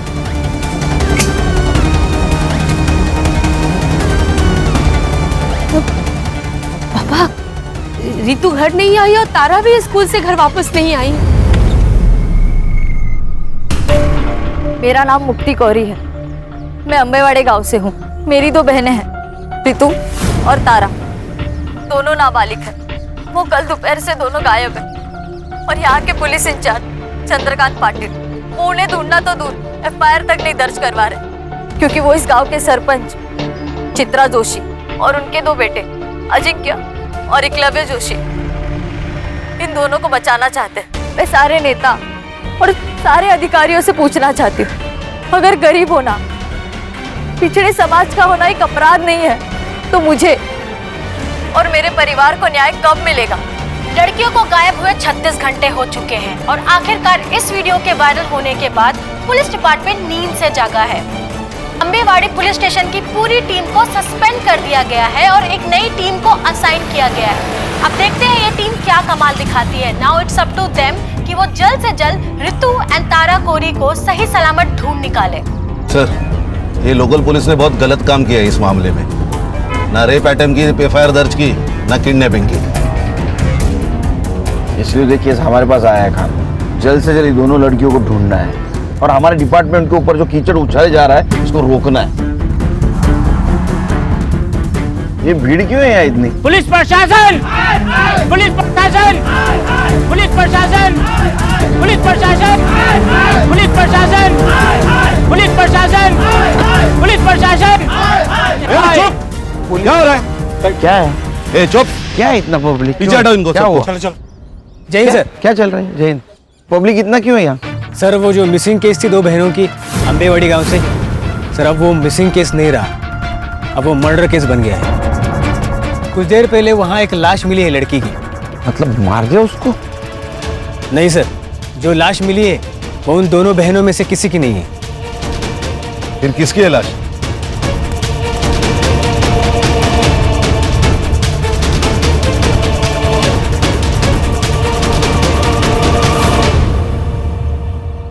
सर, इसी लड़की ने वीडियो किया था और इसका ही मर्डर हो गया। मुक्ति कोरी नाम है। ये इस लड़की की फैमिली है क्या? जी सर। वो जो बूढ़ा है ना, वो लड़की का नाना है साईनाथ, और उसके साथ जो लड़का है उसके साथ इसकी शादी होने वाली थी। गुरु शिंदे नाम है उसका। और सर, इस लड़की ने जो औरत चित्रा जोशी और उसके बेटे अजिंक्य और एकलव्य जोशी का नाम अपने वीडियो में लिया था ना, ये जमीन उन्हीं की है। Doesn't make sense sir. ये देखिए, इसके सर पर चोट आई है, मतलब काफी खून बहा होगा, लेकिन सर यहाँ जमीन पर बिल्कुल भी ब्लड के ट्रेसेस नहीं है। सर इसका मतलब इसे मारा कहीं और गया और यहाँ पे लाके डम कर दिया। सर कल रात को मुक्ति घर पे नहीं आई, इसलिए मुझे और मुक्ति की माँ जाया को लगा कि मुक्ति और गुरु रितु और तारा को ढूंढ रहे हैं। मैंने मुक्ति को ड्रॉप किया था घर के बाहर। कितने बजे? लगभग 12 बजे के आसपास दोपहर में। दोपहर को 12 बजे से वो घर पे नहीं थी, तो आपने उसको फोन करने की कोशिश नहीं की? हमारे घर में 2 ही फोन है, एक मेरा एक मुक्ति का। 2 दिन पहले मेरा फोन कहीं गिर गया था। 2 दिन पहले? मतलब जिस दिन रितु और तारा गायब हो गए उस दिन? हाँ साहब। ये रितु और तारा जिस दिन गायब हो गई, उस दिन क्या हुआ था? तुम्हें तारा ने कुछ बताया? वो कहाँ गई है, किस काम से गई है? नहीं दीदी, रितु कहाँ? वो तो आपके साथ गई थी ना? वो तो पहले ही जंगल से आ गई। मतलब रितु और तारा अलग अलग जगह से एक ही टाइम पे गायब हो गए? सर वो चित्रा है ना, उसके पास बहुत गुंडे हैं सर, वो कहीं से किसी को भी उठा सकती है सर। जहाँ तुमने मुक्ति को ड्रॉप किया था उस जगह लेके चलो हमको। जी सर।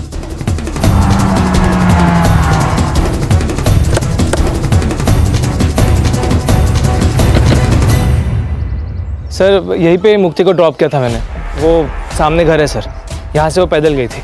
चलो घर दिखाओ। नहीं सर।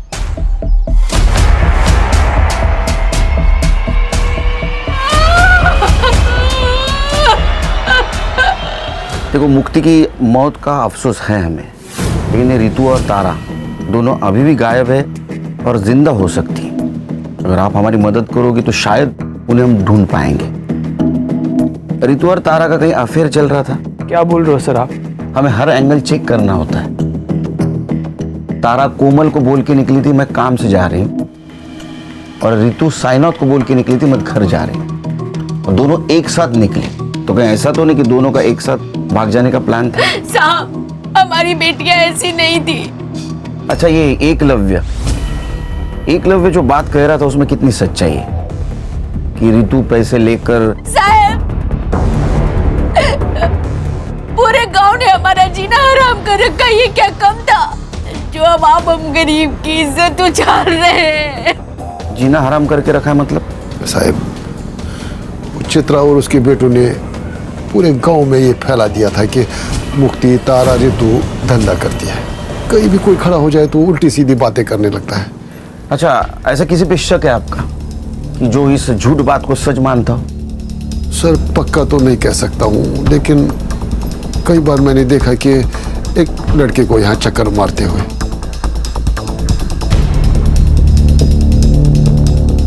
कौन है वो लड़का?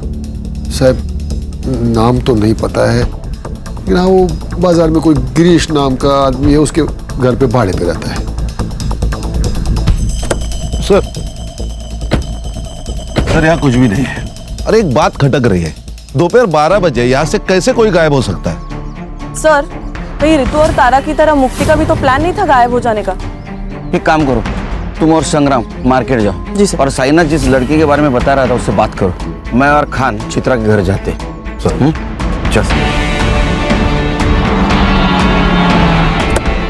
अब सर इतना तो बेवकूफ कोई होगा नहीं ना जो किसी को मार के उसके डेड बॉडी को खुद की ही प्रॉपर्टी पर डंप कर दे। सर ये सब हमारे खिलाफ साजिश है ताकि मेरा नाम उछले और मैं बदनाम हो जाऊं। ऐसा कोई क्यों करेगा? सर 3 महीने बाद हमारे गांव में मुखिया का चुनाव है और ये मुक्ति जिस समाज की है 40% डिसाइडेड वोटर है, जो किसी को भी वोट देंगे तो ऑब्वियसली वो जीत जाएगा। और ये मुक्ति का मंगेतर गुरु वो भी इस बार चुनाव लड़ने वाला है और इसीलिए उसी ने ये रेप अटेम्प्ट का मुद्दा बहुत उठाया। लेकिन मुक्ति ने जो वीडियो बनाया है उसमें उसने तुम लोगों का नाम लिया है। मुक्ति गुरु की होने वाली बीवी थी, वो उसकी बात नहीं सुनेगी तो किसकी सुनेगी? तुम दोनों में से एकलव्य कौन है? मैं हूं सर। और रितु कह रही थी कि तुमने उसका रेप करने की कोशिश की और तुम्हारा कहना है कि रितु पैसे लेके कोई भी काम करने के लिए तैयार होती है। हाँ तो मेरा मतलब है रिपोर्ट में भी हुई है ना। अरे रिपोर्ट गया खड्डे में, उसमें कुछ भी हो, लेकिन शायद पुलिस वाले दोस्तों ने तुम्हें ये नहीं बताया कि 17 साल की लड़की नाबालिग होती है, उसके साथ सेक्स मतलब रेप, वो भी उसकी मर्जी के साथ हो या ना हो। इसलिए बेटा तुम तो जेल जाओगे।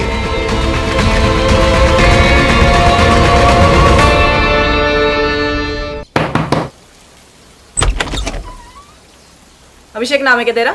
नहीं, मेरा नाम नीरज है, अभिषेक मेरा भाई है। कौन है? देख जितना भी कुछ पता है सब सच बता दे, बाद में बोलना मत, मैंने मौका नहीं दिया। क्यों चक्कर लगाता था उसके घर के? सर मैं एक फैक्ट्री में काम करता हूँ, दिन भर काम करके रात में वैसे ख्याल आते हैं, तो गांव वालों से बहुत दिनों से सुन रहा था कि गांव में कुछ लड़कियां धंधा करती है, तो उसी जुगाड़ में गया था कि कुछ मन बहल जाए मेरा। तो साइनाथ को देख के भागा क्यों तू? अरे मैडम वो बूढ़े ने वो आदमी को ऐसा भगाया था कि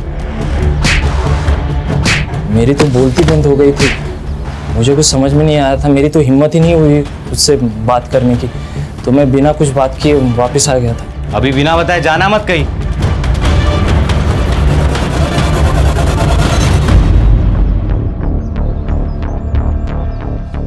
भाई हम तो फंस गए यार। ऐसे नहीं है, ऊपर वाले ने हमें टाइम दिया है, जो करने आए थे वो करके जाए। रितु के रेप अटेम्प्ट को तुमने गुब्बारे की तरह उड़ाया था ना, ताकि तुम्हें इलेक्शन में फायदा हो, और मुक्ति को भी तुमने आखिरी बार छोड़ा। कहीं ये तुम्हारा रचा हुआ नाटक तो नहीं है ना? क्या प्लानिंग थी तुम लोगों की? मेरी यही प्लानिंग थी कि अपने समाज को अन्याय के खिलाफ लड़ना सिखाओ, और उसकी शुरुआत मैंने अपने घर से की है। सर पुलिस स्टेशन से फोन था।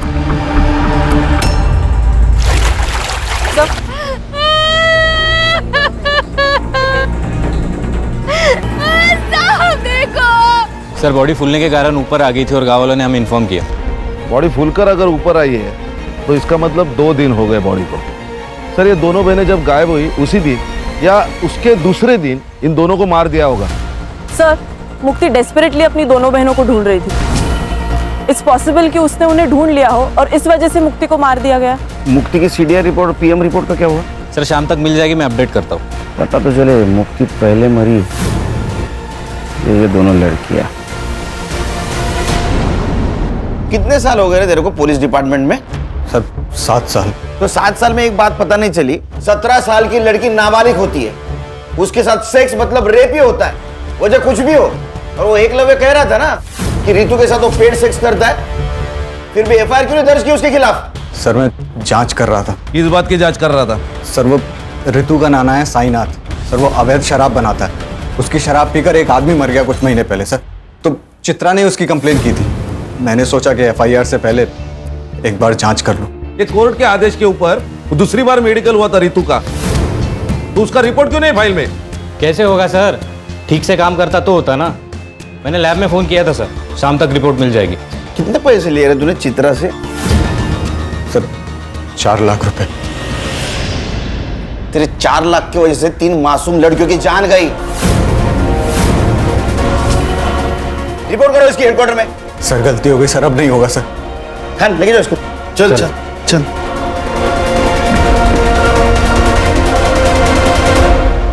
सर ये मुक्ति की पीएम रिपोर्ट। सर पर चोट लगने की वजह से जो ब्लड लॉस हुआ है उस वजह से मौत हुई है उसकी, रेप नहीं हुआ है उसके साथ। सर उसकी सीडीआर भी आ गई है सर, ये देखिए। इसके मुताबिक मुक्ति की लास्ट लोकेशन वही थी जहां गुरु ने उसे ड्रॉप किया था, और साईनाथ की लास्ट लोकेशन गांव के जंगल की नहीं, उसके एग्जैक्ट अपोजिट एक शमशान हुए वहां की है सर। और उसके 200 मीटर पे अजिंक्य का सेलफोन एक्टिव था सर, सेम टाइम पे। ये दोनों एक साथ क्या कर रहे थे शमशान भूमि में? No idea sir. और सर इस साईनाथ ने लास्ट फोन तारा के दोस्त कोमल को किया था। साईनाथ ने कोमल को कॉल किया था? साईनाथ जी आपने तो कहा था कि आप जंगल में थे, इसका मतलब आपके मोबाइल का लोकेशन जंगल दिखाना चाहिए था, लेकिन वो दिखा रहा है शमशान। साहब मैंने पहले ही बोला था ना आपको कि 2 दिन पहले मेरा फोन कहीं गिर गया था। अरे हाँ इनका फोन गिर गया था, तो आपको ये भी पता नहीं होगा कि आपके फोन से तारा की दोस्त कोमल उसको फोन किया गया है। तारा ने किया होगा, वो बार बार मेरा फोन इस्तेमाल करती थी। लेकिन उस वक्त तो तारा स्कूल में थी। फिर साहब अब मैं समझा कि ये फोन किसने किया होगा। किसने? याद है सर, तारा की नाना का कॉल नहीं था, बल्कि ऋतु दीदी ने कॉल किया था तारा से बात करने के लिए। तारा ने ये तो नहीं बताया कि ऋतु दी ने कॉल क्यों किया था, लेकिन कॉल करने की थोड़ी देर बाद ही वो कुछ काम के बहाने चली गई थी। तारा का कोई बॉयफ्रेंड? मैम, बॉयफ्रेंड तो नहीं बोल सकते, लेकिन एक लड़का था मुन्ना जो तारा को लाइक करता था। लेकिन जब ऋतु दी का केस सामने आया तो क्या बेटा, बोलो। तीनों बहनों के चर्चे पूरे गांव में, लेकिन ये ऐसे सती सावित्री बन रही है ना, जैसे इससे सीधा कोई है ही नहीं। कहना क्या चाहता है तू? अरे मैं क्या कहना चाहूंगा, मैं तो यही बोल रहा हूँ कि अगर पैसे लेकर ही ये सब करना था तो मुझे भी बोल देती। थोड़े पैसे देकर मैं भी मजे ले लेता। और अबे रुक कोमल, लेके जा तारों को यहाँ से। इनको छोड़ूंगा नहीं, तू देख लेना। इस थप्पड़ का बदला ना मैं लेके रहूंगा।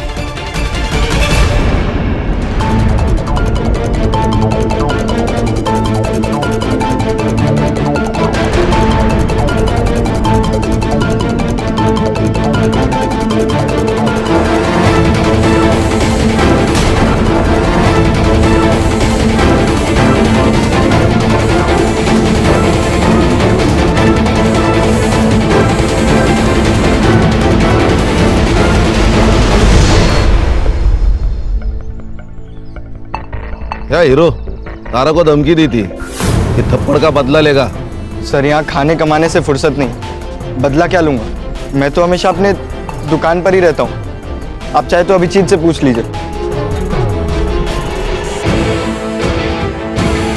अभिजीत कोमल का बॉयफ्रेंड ना? ये तारा जब गायब हुई उस वक्त तू कहाँ था रे? उस वक्त साहब मैं घर पे था साहब। मैं घर पे था? अरे हीरो तू कहाँ था रे? मैं तो यही दुकान पे था साहब।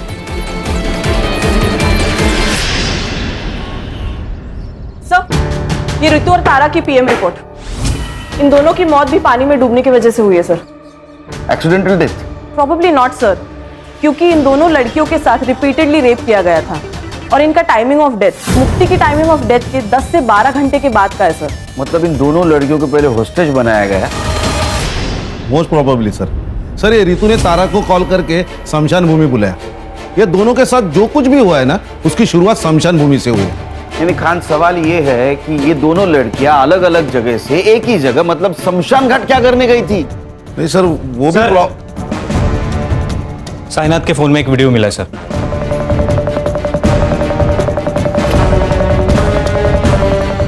ये करने गई थी।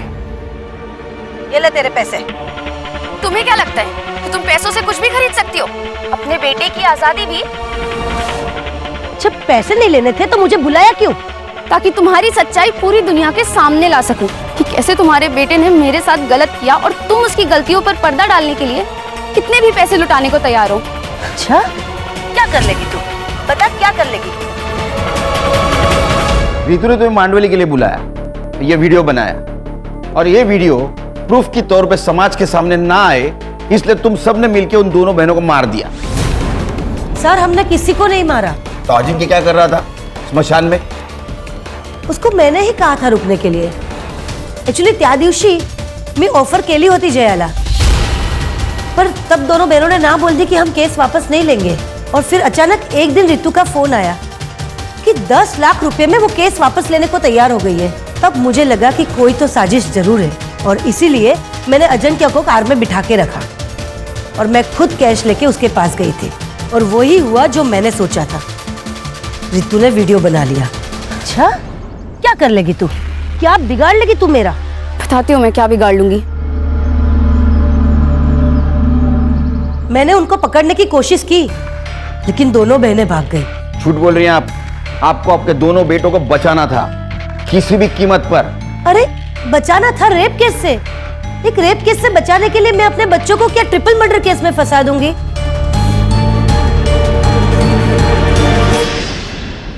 सर, एक आदमी के बारे में पता चला है सर। उसकी मौत साईनाथ ने बनाई हुई शराब पीने से हुई।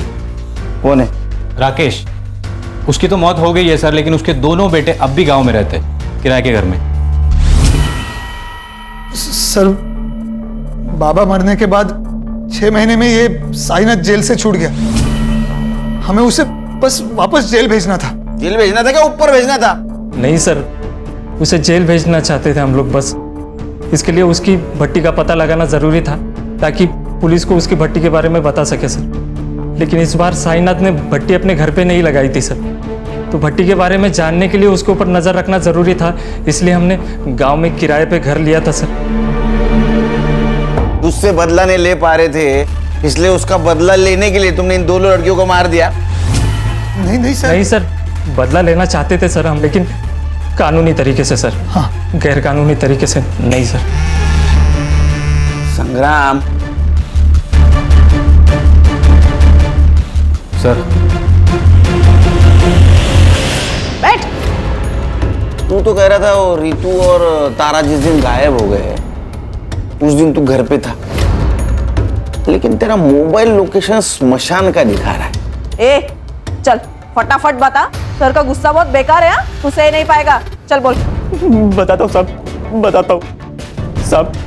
मैं तारा के पीछे गया था, लोगों से सुना था कि वो लोग पैसे लेकर सोती है, इसलिए मैंने सोचा मैं भी ट्राई करता हूँ। तो उसने नहीं माना, इसलिए तूने उसको मार दिया? नहीं साहब, मैं तो घर वापस आ गया था। वो लोग मिलके कुछ तो प्लानिंग कर रहे थे। वो लोग किसी की तो वीडियो बना रहे थे। मुझे लगा अगर मैं इनको कुछ बोलूंगा कि ये लोग मेरी वीडियो ना बना ले, इसलिए साहब बिना कुछ बात किए मैं वहां से लौट आया। मैं सच बोल रहा हूँ, मैंने कुछ नहीं किया साहब, मैंने कुछ नहीं किया साहब।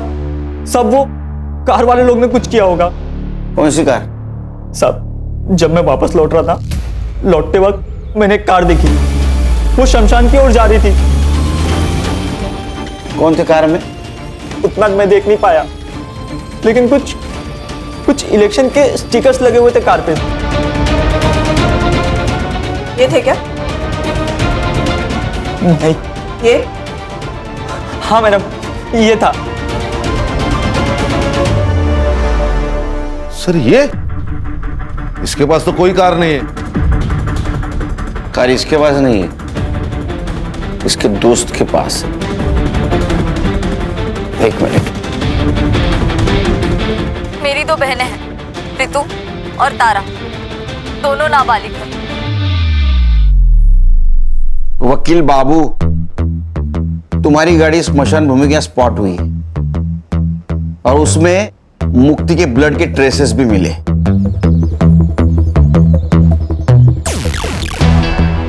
तभी किसी को बचाने के लिए झूठ बोलने में कुछ फायदा नहीं, सच सच बोल दो।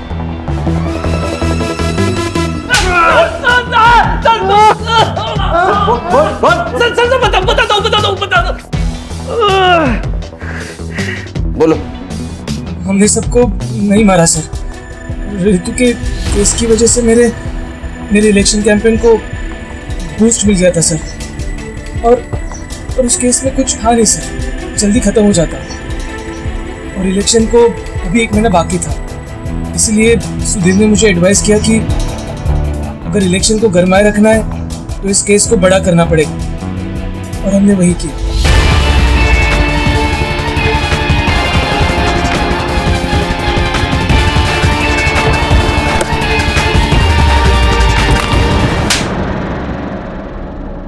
सर, मुझे लगा कि मैं पहले किडनैपिंग के केस को उछालूंगा, बाद में मर्डर केस बना दूंगा, लेकिन एक दिन पहले मुक्ति को पता चल गया कि मेरा इन्वॉल्वमेंट है। कैसे पता चला? सर, जल्दबाजी में तारा का स्कूल बैग कार में रह गया। झूठ मत बोलो गुरु, ये बैग तारा का ही है, और अगर तुम मुझे सच नहीं बता रहे हो कि ये बैग तुम्हारे कार में कैसे आया, मैं अभी के अभी जाके पुलिस स्टेशन में सब कुछ सच बताऊंगी। ये सब तुमने किया है। मुक्ति, बात सुन। मुक्ति को मैंने चित्रा के बाग में फेंक दिया ताकि वो लोग फंस सके, और बाद में तारा और रितु को मार दिया। प्लान तो यही था सर, पर उसके पहले वो दोनों भाग गई। उस रात उन दोनों को मारने वाले थे, पर उस दिन गुरु लेट हो गया और मैं नशे में धुत था। पर इतने में पता नहीं कैसे रितु ने अपने आप को खोल लिया, और जब मैं रूम में घुसा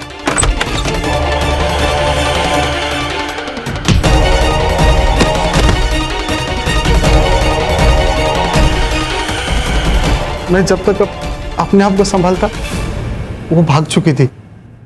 तुमने नहीं मारा तो किसने मारा? जिस हालत में वो भागी थी उस हालत में हमारे अड्डे से सिर्फ वो 3 जगह जा सकती थी, हॉस्पिटल, पुलिस स्टेशन और घर। हॉस्पिटल हमारे गांव में है नहीं सर, चंद्रकांत की वजह से पुलिस स्टेशन वो जा नहीं सकती थी, तो हम घर में चले गए और हमारा अंदाज़ा सही निकला।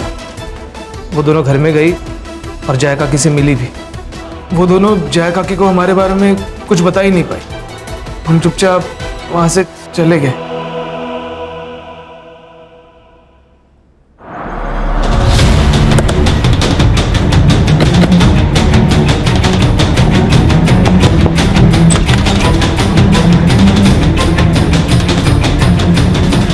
एक बार झूठे केस में रितु का नाम आने पर पूरे गांव वालों ने उसका जीना हराम कर दिया था, और जब उसके साथ सही में बलात्कार हुआ तो ये कौन मानता साहब कि वो दोनों अपने बलात्कारी को नहीं जानती थी। मेरी बेटियों की जिंदगी बर्बाद हो चुकी थी। अगर वो जिंदा रहती तो ये गांव वाले और समाज उसकी जिंदगी को नरक से भी बदतर बना देते, और ये ना मैं बर्दाश्त कर पाती हूँ ना मेरी बेटियां। इसलिए मैंने अपनी बेटियों को जिंदगी के नरक से आजाद करने का फैसला ले लिया था। माई, ये कहाँ आ गया माई? हॉस्पिटल तो उधर है ना? बताती हूँ। आपको पुलिस के पास जाना चाहिए था, वो जरूर कुछ मदद करते आपकी। एक बार गई थी साहब, क्या हुआ? आप लोगों ने उसका तमाशा बना दिया, और मेरे अंदर हिम्मत नहीं बची थी कि मैं अपनी बेटियों का दोबारा तमाशा बनते हुए देखूं। आपके साथ और आपके बेटी के साथ जो कुछ भी हुआ बहुत गलत हुआ। वो इंसानियत के दायरे में नहीं था, लेकिन क्या आपने जो कुछ किया वो सही था?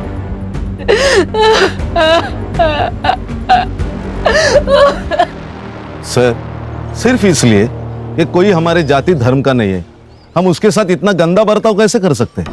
सर इतना टॉर्चर कि उन्हें जिंदा रहने से ज्यादा मरना आसान लगने लगे।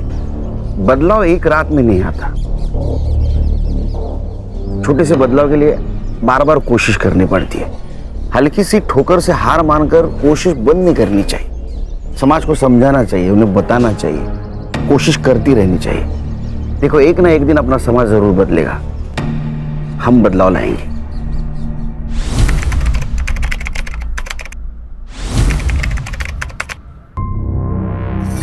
कहीं ना कहीं हम सभी सेल्फिश होते हैं। देखा जाए तो गैरों के बीच ही नहीं, हम अपनों के साथ रहते हुए भी सिर्फ अपने ही बारे में सोचते हैं। पर कभी ना कभी जिंदगी हमें एहसास दिला देती है हम अकेले कुछ भी नहीं। दूसरों का साथ ही हमें जिंदगी का सच्चा एहसास करवाता है।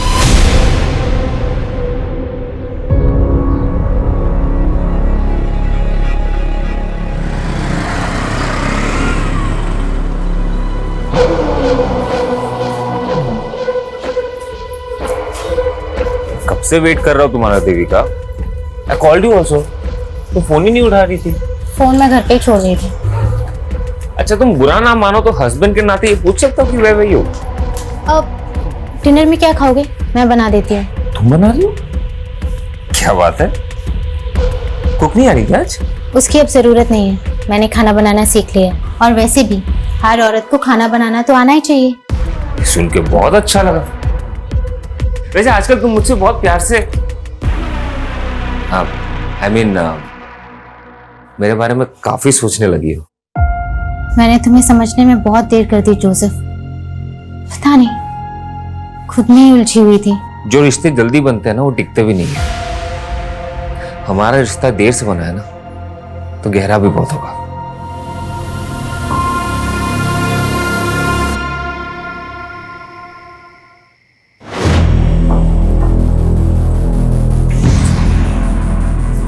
ऐसे क्या देख रहे हो? खाओ ना। नहीं, पहले तुम खाओ। अब नहीं, पहले तुम खाओ और मुझे टेस्ट करके बताओ कि कैसा बना है। ठीक है। क्या हुआ? कुछ गड़बड़ हो गई? नहीं, इट्स वेरी डिलीशियस।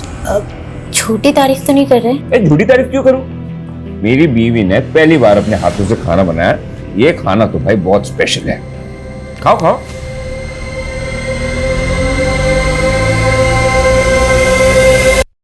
इतना बुरा भी नहीं है।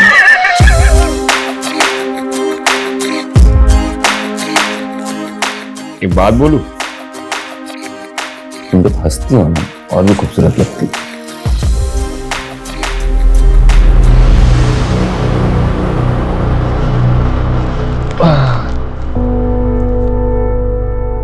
जोसेफ, तुम्हें कुछ चाहिए था?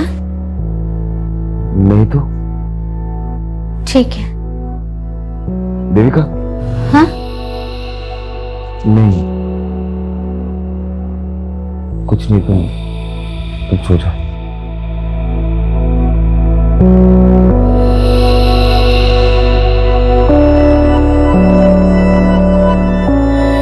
रिश्ते भी अजीब होते हैं। कभी दो लोग दो पटरियों की तरह साथ चलते रहते हैं और कभी मिलके भी नहीं मिल पाते। तो कई बार रिश्तों का एक लंबा सफर भी एक क्षितिज पे आके मिल जाता है, पता ही नहीं चलता। दो अजनबी राहें ऐसी राह पर मिल जाती हैं जो जिंदगी को अलग ही आयाम पर ले जाती हैं। सच में? आज मैं इतना खुश हूँ। हम 2 से 3 होने वाले।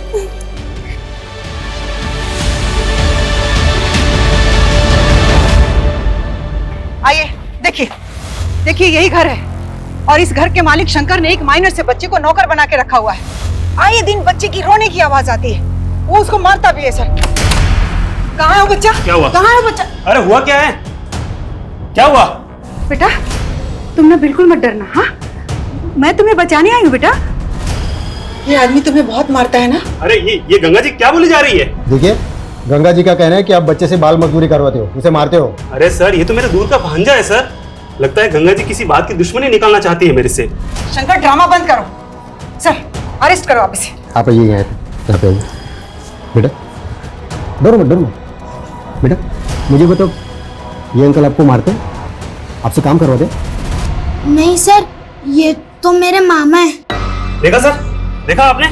सर, मैं इसका मामा हूँ सर। इसके माँ बाप मर गए तो मैं इसे गांव से अपने साथ लेकर आ गया ताकि मैं इसे पाल पोस कर बड़ा कर सकूं। अरे सर, आप जानते नहीं कि वो कैसा आदमी है। मैं उसकी पड़ोसी हूँ, मैं जानती हूँ। देखिए गंगा जी, बच्चे ने क्या बोला कि वो उसका मामा है, वो उसे मारता नहीं है। ऐसे में हम कैसे एक्शन दें? चलिए। सर,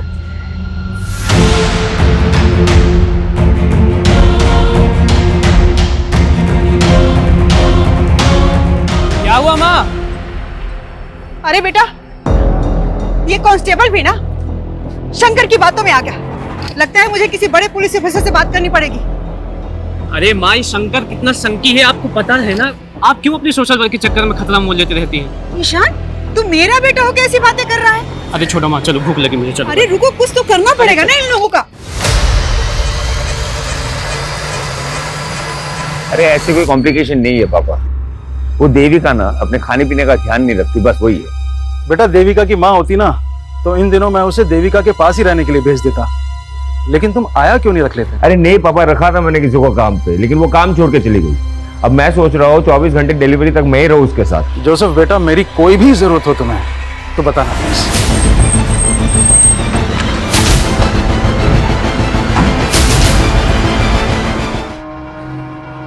बताइए सर। लेकिन आपकी बीवी ने सुसाइड किया है, कोई तो वजह होगी। सब कुछ ठीक था हमारे बीच में, उसने क्यों किया मुझे कुछ समझ में नहीं आ रहा। इससे तो हमारे बच्चे के बारे में घर में कहीं भी सुसाइड नोट जैसा तो कुछ नहीं मिला। हैरानी की बात है, हस्बैंड कह रहा है कि दोनों के बीच में सब कुछ ठीक ठाक था। अगर ठीक ठाक था तो फिर बीवी ने सुसाइड क्यों किया? कोई तो बड़ी वजह होगी। उसे वजह के बारे में कुछ पता ही नहीं। पड़ोसी से पता करो, क्या वाकई मियाँ बीवी के बीच में सब कुछ ठीक ठाक था? सर कल ही मैंने अपनी बेटी से फोन पर बात की थी। ऐसा लगा ही नहीं कि वो अचानक से ऐसा कदम उठा लेगी। लेकिन आपकी बेटी ने खुदकुशी की है तो जाहिर सी बात है कोई बड़ी वजह होगी, वरना आप खुद सोचिए 4-5 महीने की प्रेग्नेंट लेडी इतना एक्सट्रीम स्टेप क्यों उठाएगी? सर यही बात तो मुझे भी खाई जा रही है। देविका और जोसेफ की शादी कब हुई थी? कितना वक्त हो गया? सर यही करीब कोई 1.5 साल। और मियाँ बीवी के बीच में रिश्ता कैसा था? कोई अनबन, कोई लड़ाई झगड़ा? नहीं सर, मेरा दामाद तो देविका को अपनी जान से भी ज्यादा चाहता है।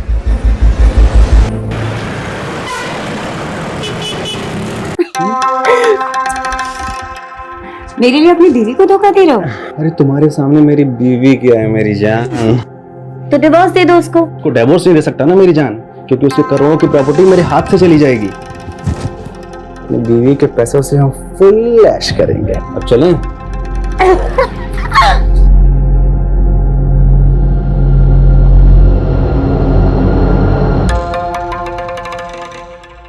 Good pose. लग रहा अरे चुप। क्या फिल्म बन रही है पगले? अगर फिल्म मैंने तेरी बीवी को दिखा दी ना और वो तेरे हाथ पैर काट के तुझे चौराहे पर भीख मंगवाएगी, और तेरा क्या होगा छमिया? छमिया होगी तेरी माँ। बकवास बंद कर और डील फिक्स कर। वर्षा तुम उसके साथ मिली हुई हो? वो अपनी हीरोइन है और मैं ना उसका डायरेक्टर हूँ। तेरे को पता है बहुत अच्छी एक्टर है ये। 50 लाख रुपए लेती है, बहुत महंगी। अभी 50 लाख रुपए तू देगा ना? नहीं प्लीज। अबे साले, इतनी चुम्मिया लेने दिया है तो इसकी तो बड़ी कीमत लगेगी ना, है ना? कोई फाउल प्ले नजर नहीं आ रहा है। लेकिन शर्मा, एक 4-5 महीने की प्रेग्नेंट औरत जो कि माँ बनने वाली थी, वो ऐसे सुसाइड करेगी? कोई तो बड़ी वजह होगी। अब वजह के बारे में ना तो हस्बैंड को पता है ना फादर को, और उसके पड़ोस में भी इंक्वायरी की। सब लोगों का यही कहना है कि देविका का और उसके पति का काफी अच्छा रिश्ता था। या फिर कोई ऐसी वजह है जो हस्बैंड और फादर भी नहीं जानते, या फिर जानते हैं लेकिन छुपा रहे हैं। शर्मा, जब तक वजह का पता नहीं चल जाता हम केस क्लोज नहीं कर सकते। देविका के दोस्त, रिश्तेदार, call record, social media account सब जगह चेक करो, शायद कोई हिंट मिले। Okay sir.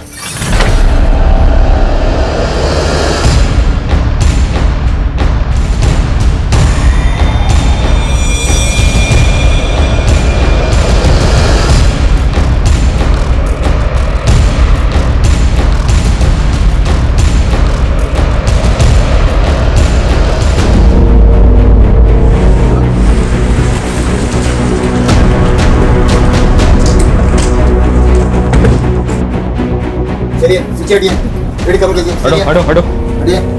शर्मा, दा चेक कर।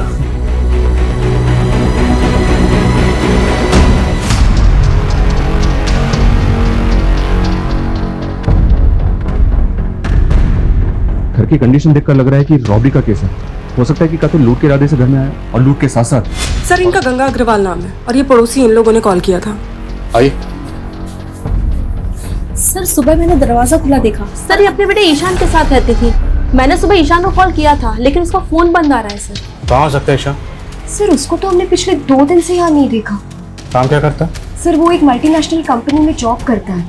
कविता, इनसे ईशान का नंबर लो और कॉल करो सर। शर्मा, आया।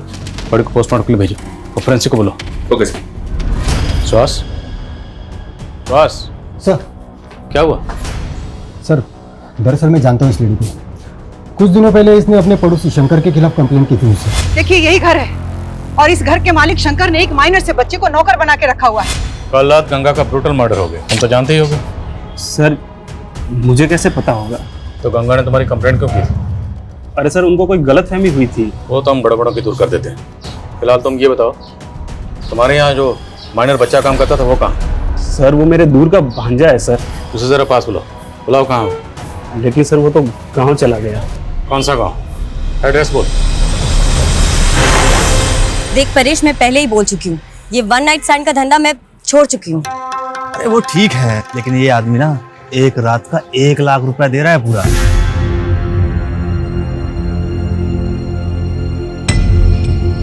ठीक है, 1 लाख बोल दे उसको, वर्षा आ जाएगी। ठीक है। साले, यहाँ हम लाखों का धंधा कर रहे हैं और तू बस 1 लाख रुपए के लिए मुझे। अरे बेबी सोच, जो आदमी एक वन नाइट स्टैंड का तुझे 1 लाख रुपए दे रहा है वो कितनी मोटी आसामी होगा। अरे तू उसके साथ एक रात बिता, फिर उसकी पूरी हिस्ट्री निकाल ले, उसके बाद तो हम उसको अपना बकरा बना ही लेंगे, है कि नहीं?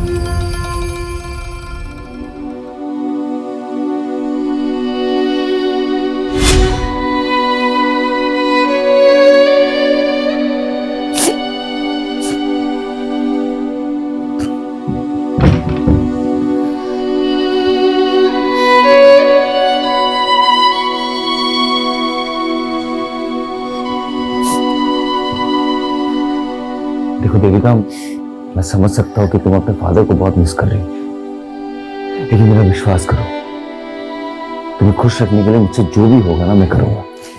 मैंने तुम्हें बोला था ना कि पापा को शादी के लिए मना कर दो। तुम्हें अच्छे से मालूम था कि ये शादी मेरी मर्जी से नहीं हो रही। देखो देविका, समझदारी इसी में है that you accept the truth। और सच्चाई ये है कि अब हमारी शादी हो चुकी है, लेकिन जो वादा मैंने तुम्हारे पापा से किया है वही वादा तुमसे भी कर रहा हूँ कि तुम्हें खुश रखने के लिए मैं कुछ भी करूंगा। लेकिन मैं तुमसे प्यार नहीं करती। वो तो मुझे पता है, प्यार तो बहुत दूर की बात है, तुम शायद मुझे पसंद भी नहीं करती, लेकिन देखना एक दिन तुम्हें मुझसे प्यार हो ही जाएगा। सब कभी नहीं होगा, और हाँ, आइंदा मुझे छूने की कोशिश मत करना। सर मैंने देविका का सीडीआर और सोशल मीडिया अकाउंट चेक किया, उससे कोई भी क्लू नहीं मिल रहा है कि उसने सुसाइड क्यों किया। लेकिन सर उसकी डेली एक्टिविटी में एक चीज बहुत अजीब थी, वो चर्च के सामने एक आदमी को रोज खाना खिलाने जाती थी, और वो भिखारी कुछ दिनों से गायब है। तो तुम्हें लगता है उस भिखारी का देविका के सुसाइड से कुछ ताल्लुक हो सकता है? हो सकता है सर। ठीक, पता करो भिखारी कौन है और कहाँ गायब सर। और सबको बुलाओ। Okay sir. सर, गंगा के बेटे ईशान का कुछ पता नहीं चल रहा है। पता चला है कि वो गंगा के मर्डर से एक दिन पहले से ऑफिस नहीं आ रहा था। तो यू थिंक कि ईशान के गायब होने का उसकी शर्मा उसके गायब होने की कुछ और वजह भी हो सकती है। ईशान के कॉल रिकॉर्ड चेक करो। Okay sir. और सर, गंगा का फोन अनलॉक हो गया जो हमें क्राइम सीन से मिला था। उसके फोन के रिकॉर्ड के मुताबिक उसने लास्ट कॉल केदार वर्मा को किया था। सर दरअसल गंगा जी गरीबों और बेसहाराओं के लिए एक रैन बसेरा बनवाना चाहती थी, तो वो मेरे थ्रू ही सर जमीन देख रही थी, इसलिए मैंने उनको कॉल किया था सर। आप गंगा जी को कब से जानते थे? करीब 6-7 महीने से। उनका किसी से कोई झगड़ा, कोई दुश्मनी? सर इसके बारे में तो मुझे कुछ नहीं पता है सर। अगर गंगा कोई जमीन खरीदने वाली थी तो हो सकता है उसने घर में कुछ कैश ला के रखा हो और इसी कैश की वजह से उसको मार दिया गया।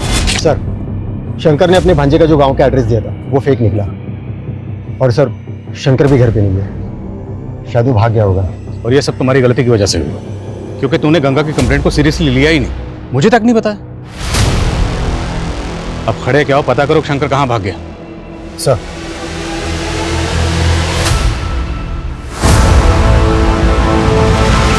हाँ सर, देविका उस भिखारी को खाना खिलाती थी, लेकिन उस भिखारी ने ऐसा क्या किया कि आप ये सवाल पूछ रहे हैं? इसलिए क्योंकि जिस दिन आपकी बीवी देविका की मौत हुई उसी दिन से ये भिखारी गायब है। तो आप क्या क्या कहना चाह रहे कि देविका ने सुसाइड नहीं किया? अब किया या नहीं किया ये जांच का मामला है। सर मुझे कुछ समझ में नहीं आ रहा है सर। ठीक, अब जा सकते हैं, लेकिन कुछ भी याद आए तो बताइएगा। ठीक है सर। मैं कमिंग सर? हाँ। दिन पहले यानी कि 23 जुलाई की रात को इंदौर में बंद हुआ था। उसके कॉल रिकॉर्ड्स के मुताबिक उसको लास्ट कॉल वर्षा नाम की एक लड़की ने किया था। ये वर्षा है सर, ये वर्षा सूरत की रहने वाली है, और सरप्राइजिंग बात यह है कि तुम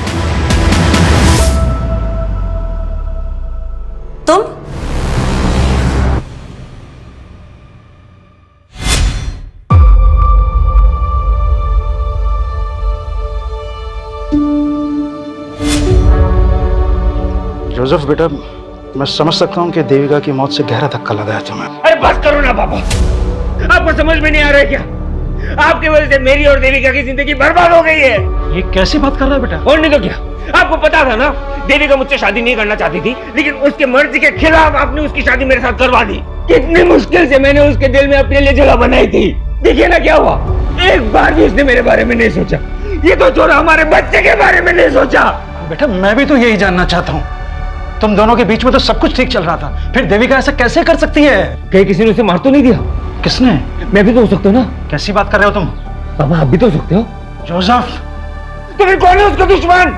जोसेफ, किसने मारा? अपने आप को संभाल जोसेफ, अपने आप को मैं ना मैं पागल हो रहा हूँ। जोसेफ, अपने आप को संभाल। मेरा दिमाग खराब हो रहा है, मुझे समझ में नहीं आ रहा मैं क्या करूंगा। जोसेफ, अपने आप को मुझे संभालने ना की कोशिश जिंदा नहीं करो। रहना है। मैं चाहता हूँ बेहतर होगा मैं मर जाता हूँ। नहीं जोसेफ, नहीं जोसेफ, जोसेफ छोड़ से।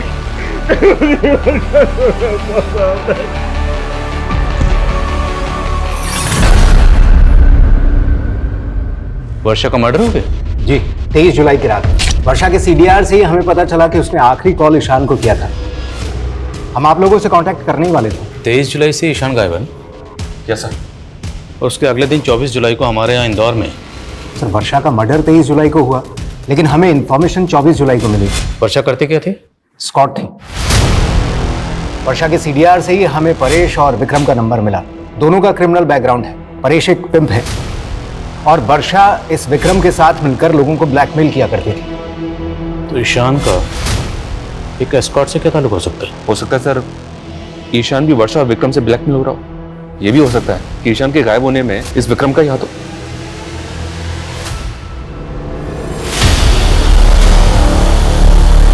बोलो कविता। सर, गंगा के पड़ोसी शंकर के सीडीआर में एक अब्दुल नाम के आदमी का नंबर मिला है। सर, ये आदमी थोड़ा सस्पिशियस लग रहा है। कौन है अब्दुल?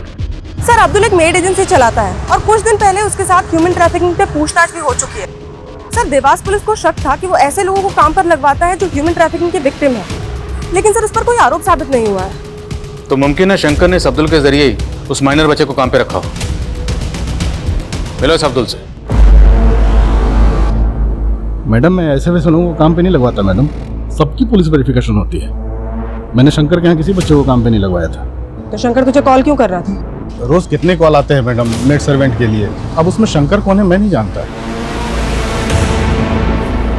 सर, एक दूसरे एस्कॉर्ट से उस पे परेश की टिप मिली सूरत पुलिस को। वो जन्म में कहीं छुपा हुआ है। उठाओ सर, मैंने कुछ नहीं किया सर। सर, मैं तो उस रात वर्षा के लिए सिर्फ एक क्लाइंट बुक किया था सर। कौन क्लाइंट? नाम बोल। सर, मैं उससे पर्सनली जानता हूँ सर। सर, उसने मुझे सामने से फोन किया था और वर्षा को 1 लाख रुपए देने के लिए कहा था।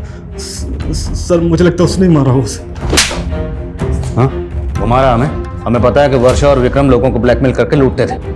तेरा क्या रोल इसमें? पार्टनर है उनका? हाँ? नहीं सर, ये उन दोनों का अलग से कांड है सर। विक्रम का? सर, मुझे नहीं पता सर। उस क्लाइंट ने जिस नंबर से कॉल किया था, नंबर बोल।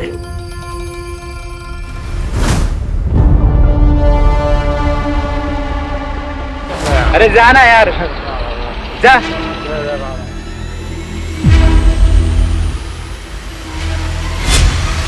जिस दिन आपकी बीवी देविका की मौत हुई उसी दिन से ही भिखारी गायब है। कहाँ गायब हो गया? सच बोला।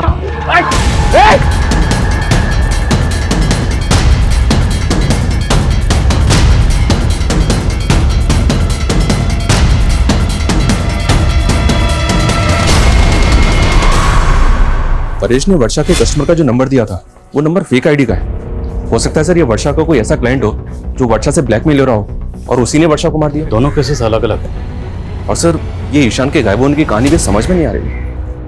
आएगी शर्मा, सब समझ में आएगी। एक बार ये इस विक्रम को ढूंढो, फिर सब समझ में आएगी। सर, जोसेफ का कॉल आया था। उसने उस भिखारी को एमजी रोड पे देखा है।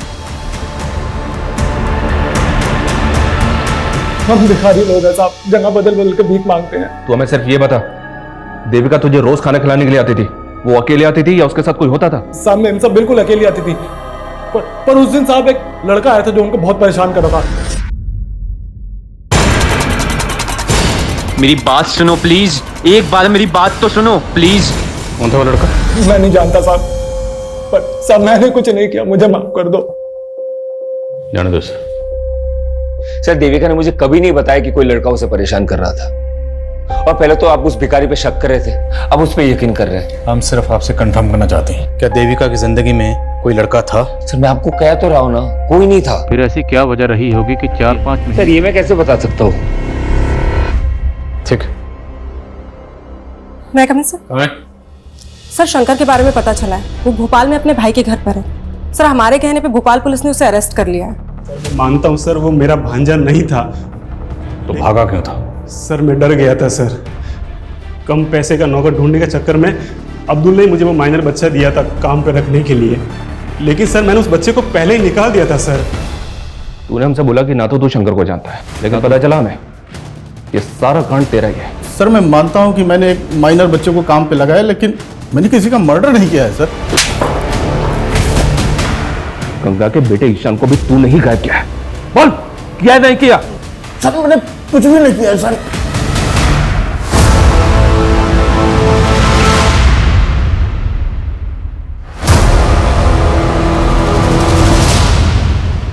चल अगली किश्त दे।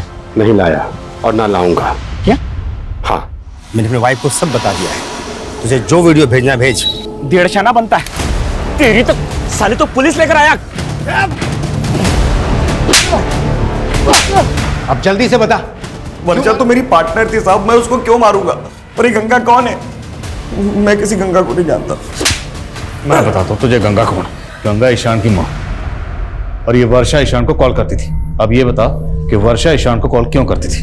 बोल। कौन है तो? कौन क्या? और शक्ल क्या देख रहा है? जल्दी कर। वर्षा तू भी इसके साथ मिली है? अबे वो अपनी टीम में। एक और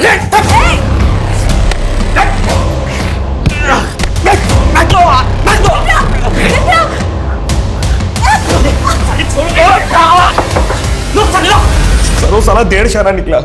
मुझे तो लगा वो वर्षा को उधर ही खत्म कर देगा, पर पता नहीं कैसे वर्षा उसके चुंगल से बच के बाहर आ गई।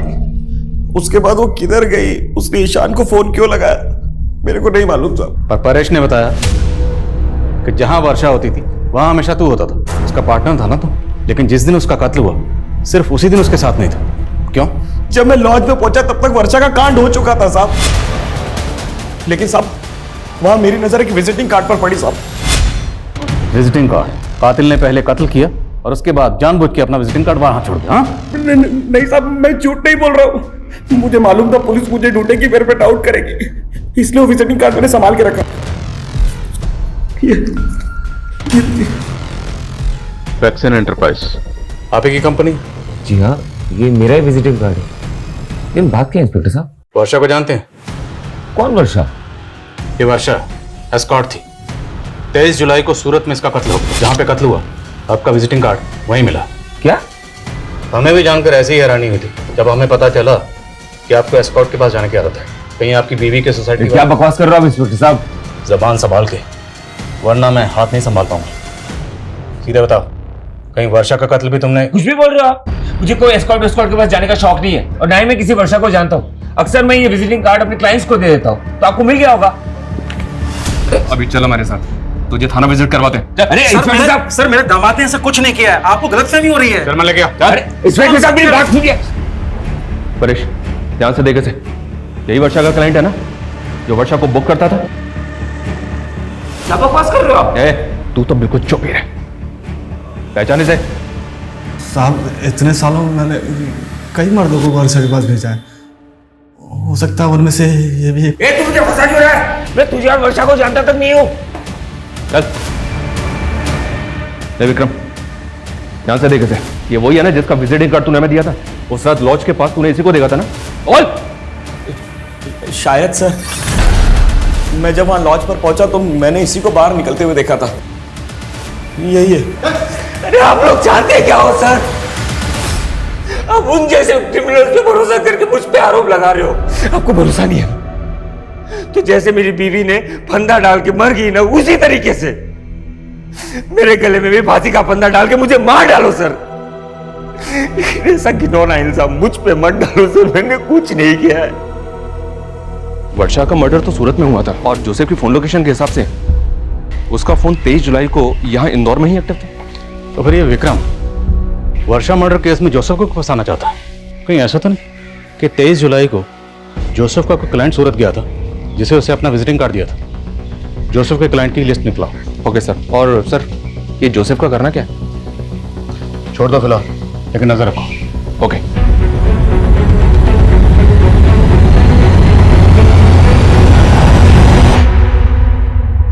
मैं come sir? Aamir. Sir state agent Kedar के बारे में इंफॉर्मेशन मिली है। उसने एक बिल्डर के साथ मिलकर फॉरेस्ट लैंड पर अनऑथराइज्ड कंस्ट्रक्शन करवा लिया और सर वहाँ के सारे फ्लैट्स भी बेच दिए। सर ये घोटाला बहुत बड़ा है, और सर ये भी मालूम पड़ा है कि उसकी फॉरेस्ट डिपार्टमेंट के लोगों के साथ काफी अच्छी साठगांठ है। लेकिन गंगा ऐसे फ्रॉड स्टेट एजेंट से इलीगल जमीन क्यों खरीद रही थी? ये केदार हमें गुमराह तो नहीं कर रहा? सर गंगा एक सोशल एक्टिविस्ट है, तो हो सकता है कि वो केदार के खिलाफ कोई एक्शन लेना चाहती हो। गंगा का फोन चेक करो, हो सकता है उसमें केदार के खिलाफ कोई सबूत मिले। और नजर रखो केदार पे।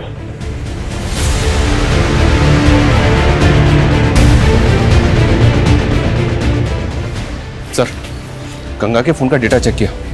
उसके फोन के डेटा से एक वीडियो रिट्रीव हुआ है जो पहले डिलीट किया गया था, और वीडियो काफी शॉकिंग है। ये देखिए सर।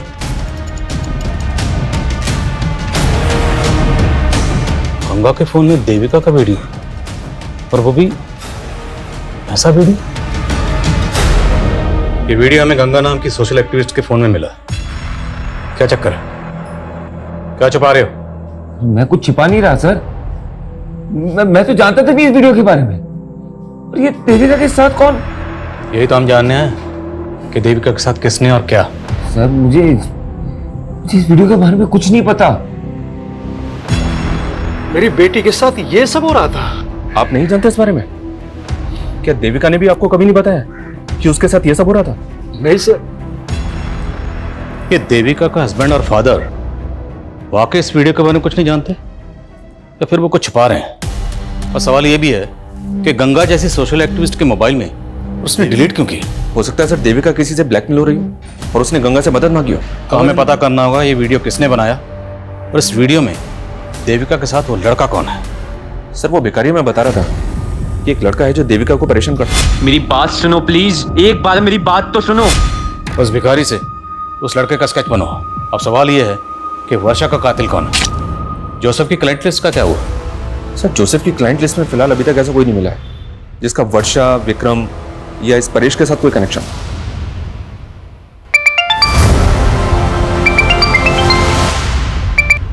हेलो,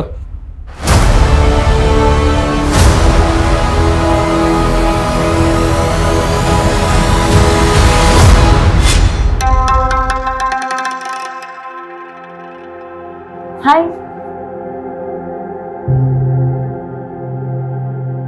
आप किसी का वेट कर रहे हैं? एक्चुअली मैं कंपनी ढूंढ रही थी। अगर आपसे कोई मिलने आने वाला है तो कोई बात नहीं। अरे सुनिए तो। अरे ये क्या बदतमीजी है? आप तो बुरा मान गए। मैं एक्चुअली कहना चाह रही थी कि अगर आप अकेला महसूस कर रहे हैं तो देखो, तुम गाड़ी से निकलो प्लीज। क्या है ना, पास में एक होटल है, एक बार फिर से सोच लो। अब आगे से हम लोग कभी नहीं मिलेंगे। अच्छा, अभी नशे में तो कह रहे थे कि तुम्हारी बीवी तुम्हारे साथ सोती हुई है।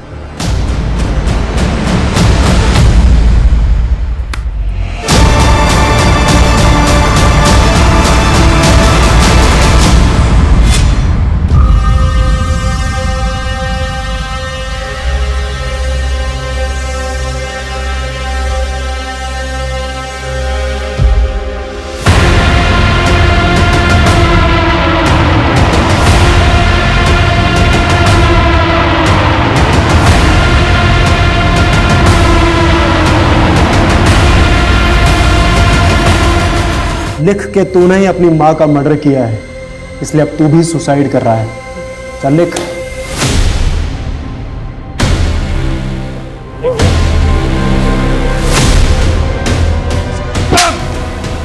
पुलिस को गुमराह करता है। अब ले, खोलो से।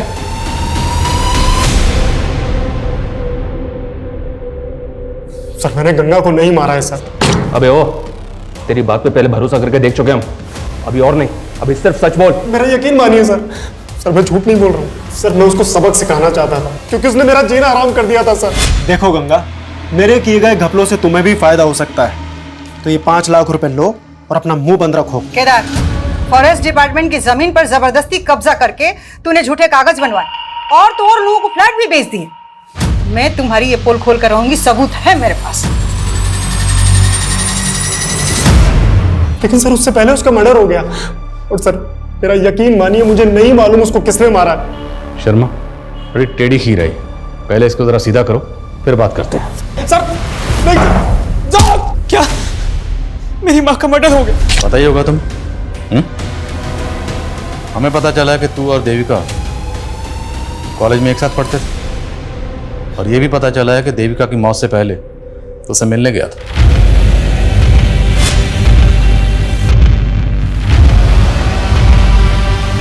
देविका प्लीज मेरी बात सुनो। देखो, हमारे बीच जो भी था सब खत्म हो चुका है। मेरी जोसेफ से शादी हो चुकी है।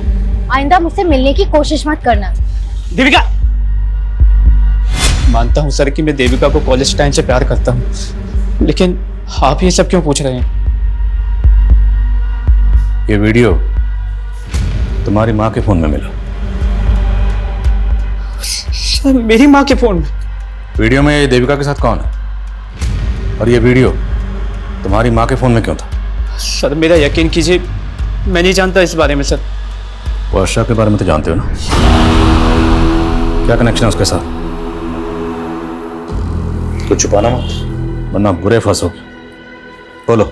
सर देविका को खोने के बाद मैं अपनी लाइफ से फ्रस्ट्रेट हो गया था सर, और इसी फ्रस्ट्रेशन में प्रोस्टिट्यूट्स के साथ तभी सर मैं वर्षा के कांटेक्ट में आया, लेकिन सर वो तो मुझे ही लूटने की कोशिश कर रही थी। पानी।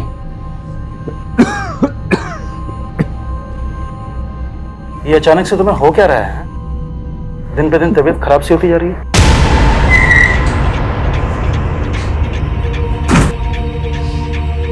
चलो अरे चलो हमारे साथ। अरे सर मैंने क्या किया? एक मिनट किया। सब बताएंगे तुझे, लेकिन लॉक अप में।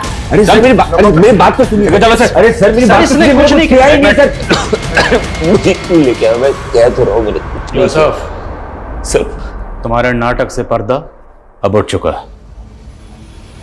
हमें पता चल चुका है कि तुम सिटी हॉस्पिटल में एक लंबे अरसे से अपना इलाज करवा रहे हो, क्योंकि तुम HIV पॉजिटिव हो। तुम्हें ये बीमारी मिली वर्षा से, और फिर तुमसे तुम्हारी बीवी देविका को। 23 जुलाई की रात को तुम यहाँ इंदौर में नहीं बल्कि सूरत में थे। तुमने क्राइम शोज में देखा कि कॉप फोन लोकेशन से ही क्रिमिनल तक पहुंचते हैं। तुम बड़ी चालाकी से अपना फोन यहाँ छोड़कर ट्रेन में ट्रेवल करके सूरत पहुंचे, लेकिन तुम सूरत के रेलवे स्टेशन के CCTV कैमरा में कैप्चर हो गए। Start now. उस वर्षा के वजह से देविका और मेरा बच्चा दोनों इन्फेक्टेड हो गए, और ये बात मुझे देविका के डॉक्टर से पता चला। मैं 4 महीने तक ये बात देविका से छुपाता रहा, लेकिन एक दिन उसे ये बात पता चली गई। अरे देविका, मैं तुम्हें कहाँ ढूंढ रहा हूँ और तुम यहाँ पे हो। अरे तुम्हारी वजह से मैं HIV पॉजिटिव हो गई, और मेरा बच्चा भी। मैंने तुम पे भरोसा किया और तुमने मुझे धोखा दिया। नहीं देविका, तुम गलत समझ रही हो। I am really sorry. देखो मैं ये सब नहीं करना चाहता था। मेरी बात सुनो देविका, मेरी बात सुनो देविका। मैंने उस पिंक परेश का पता लगाया और एक फेक ID नंबर से उसे कॉल किया और वर्षा को हायर किया। तो मुझे समझ में नहीं आया कि ईशान ने ऐसे क्यों किया। सर देविका जोसेफ की हो चुकी थी, जो मुझे हरगिज बर्दाश्त नहीं था।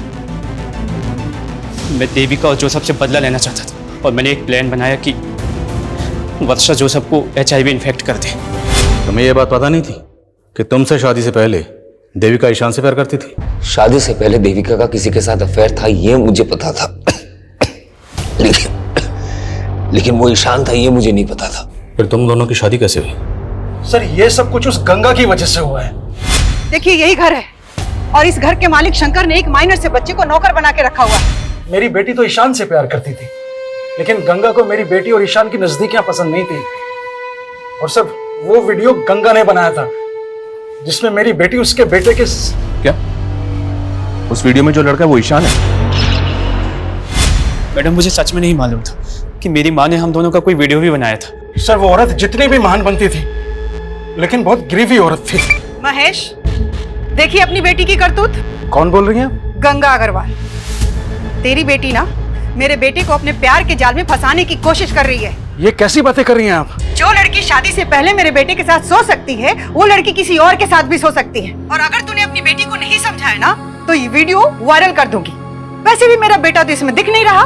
नहीं प्लीज ऐसा मत करना। इससे पहले कि तेरी बेटी का जादू मेरे बेटे के सर चढ़कर बोले, अपनी बेटी की शादी करा दो। और सिर्फ 7 दिन की मोहलत दे रही हूँ बस। लेकिन इतनी जल्दी मैं देविका की शादी कैसे कर पाऊंगा? लड़का भी मैं बता देती हूँ। एक अच्छा लड़का है जो सब दूसरे समुदाय का है, लेकिन बहुत अच्छा है। जब मुझे ईशान के बारे में पता चला तो मैंने इस बारे में देविका के फादर के साथ जाके बात की और उन्होंने मुझे सब कुछ सच सच बता दिया।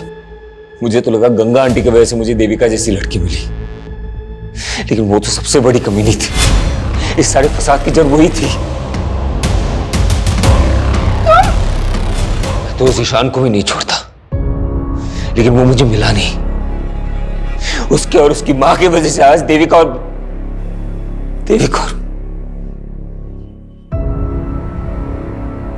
सर कई केसेस में अक्सर गंगा जैसी विक्टिम के किरदार कुछ इस तरह से नजर आते हैं, ऐसा लगता है कि जैसे क्राइम के सबसे बड़े कल्प्रिट वो ही हैं। और सर गंगा जैसी सोशल एक्टिविस्ट जिसकी समाज में इतनी ज्यादा इज्जत थी, उसने जिस तरह से देविका का वीडियो बना के उसके फादर को प्रेशराइज किया, इस गुनाह की वजह तो उसी दिन पैदा हो गई थी। लेकिन जब जुर्म ने पहली बार दस्तक दी थी, अगर उसी वक्त देविका के फादर पुलिस के पास आए होते तो इस जुर्म को होने से रोका जा सकता था। हमने अक्सर देखा विक्टिम की चुप्पी बड़े बड़े गुनाहों को जन्म देती है। सर जिस तरह से ईशान ने वर्षा का इस्तेमाल करके जोसेफ को HIV इन्फेक्टेड किया है, हैरानी होती है कि लोग अपनी नफरत में किस हद तक गुजर जाते हैं। और ये जोसेफ जैसे लोगों की लापरवाही है जो वर्षा जैसी अनजान लड़कियों पर भरोसा करके इतना बड़ा नुकसान उठा लेते, जिसकी सजा वो खुद तो भुगतते ही, उनके साथ साथ उसका खामियाजा उनके अपनों को भी भुगतना पड़ता है। और इस केस में वो खामियाजा उठाया उसकी बीवी देविका ने, जो बिना किसी कसूर के पहले गंगा की जातियों का शिकार हुई और फिर जोसेफ की लापरवाही का।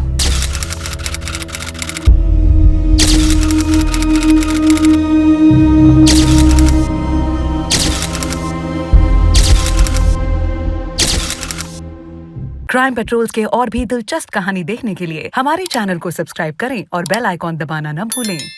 क्राइम पेट्रोल्स के और भी दिलचस्प कहानी देखने के लिए हमारे चैनल को सब्सक्राइब करें और बेल आइकॉन दबाना न भूलें।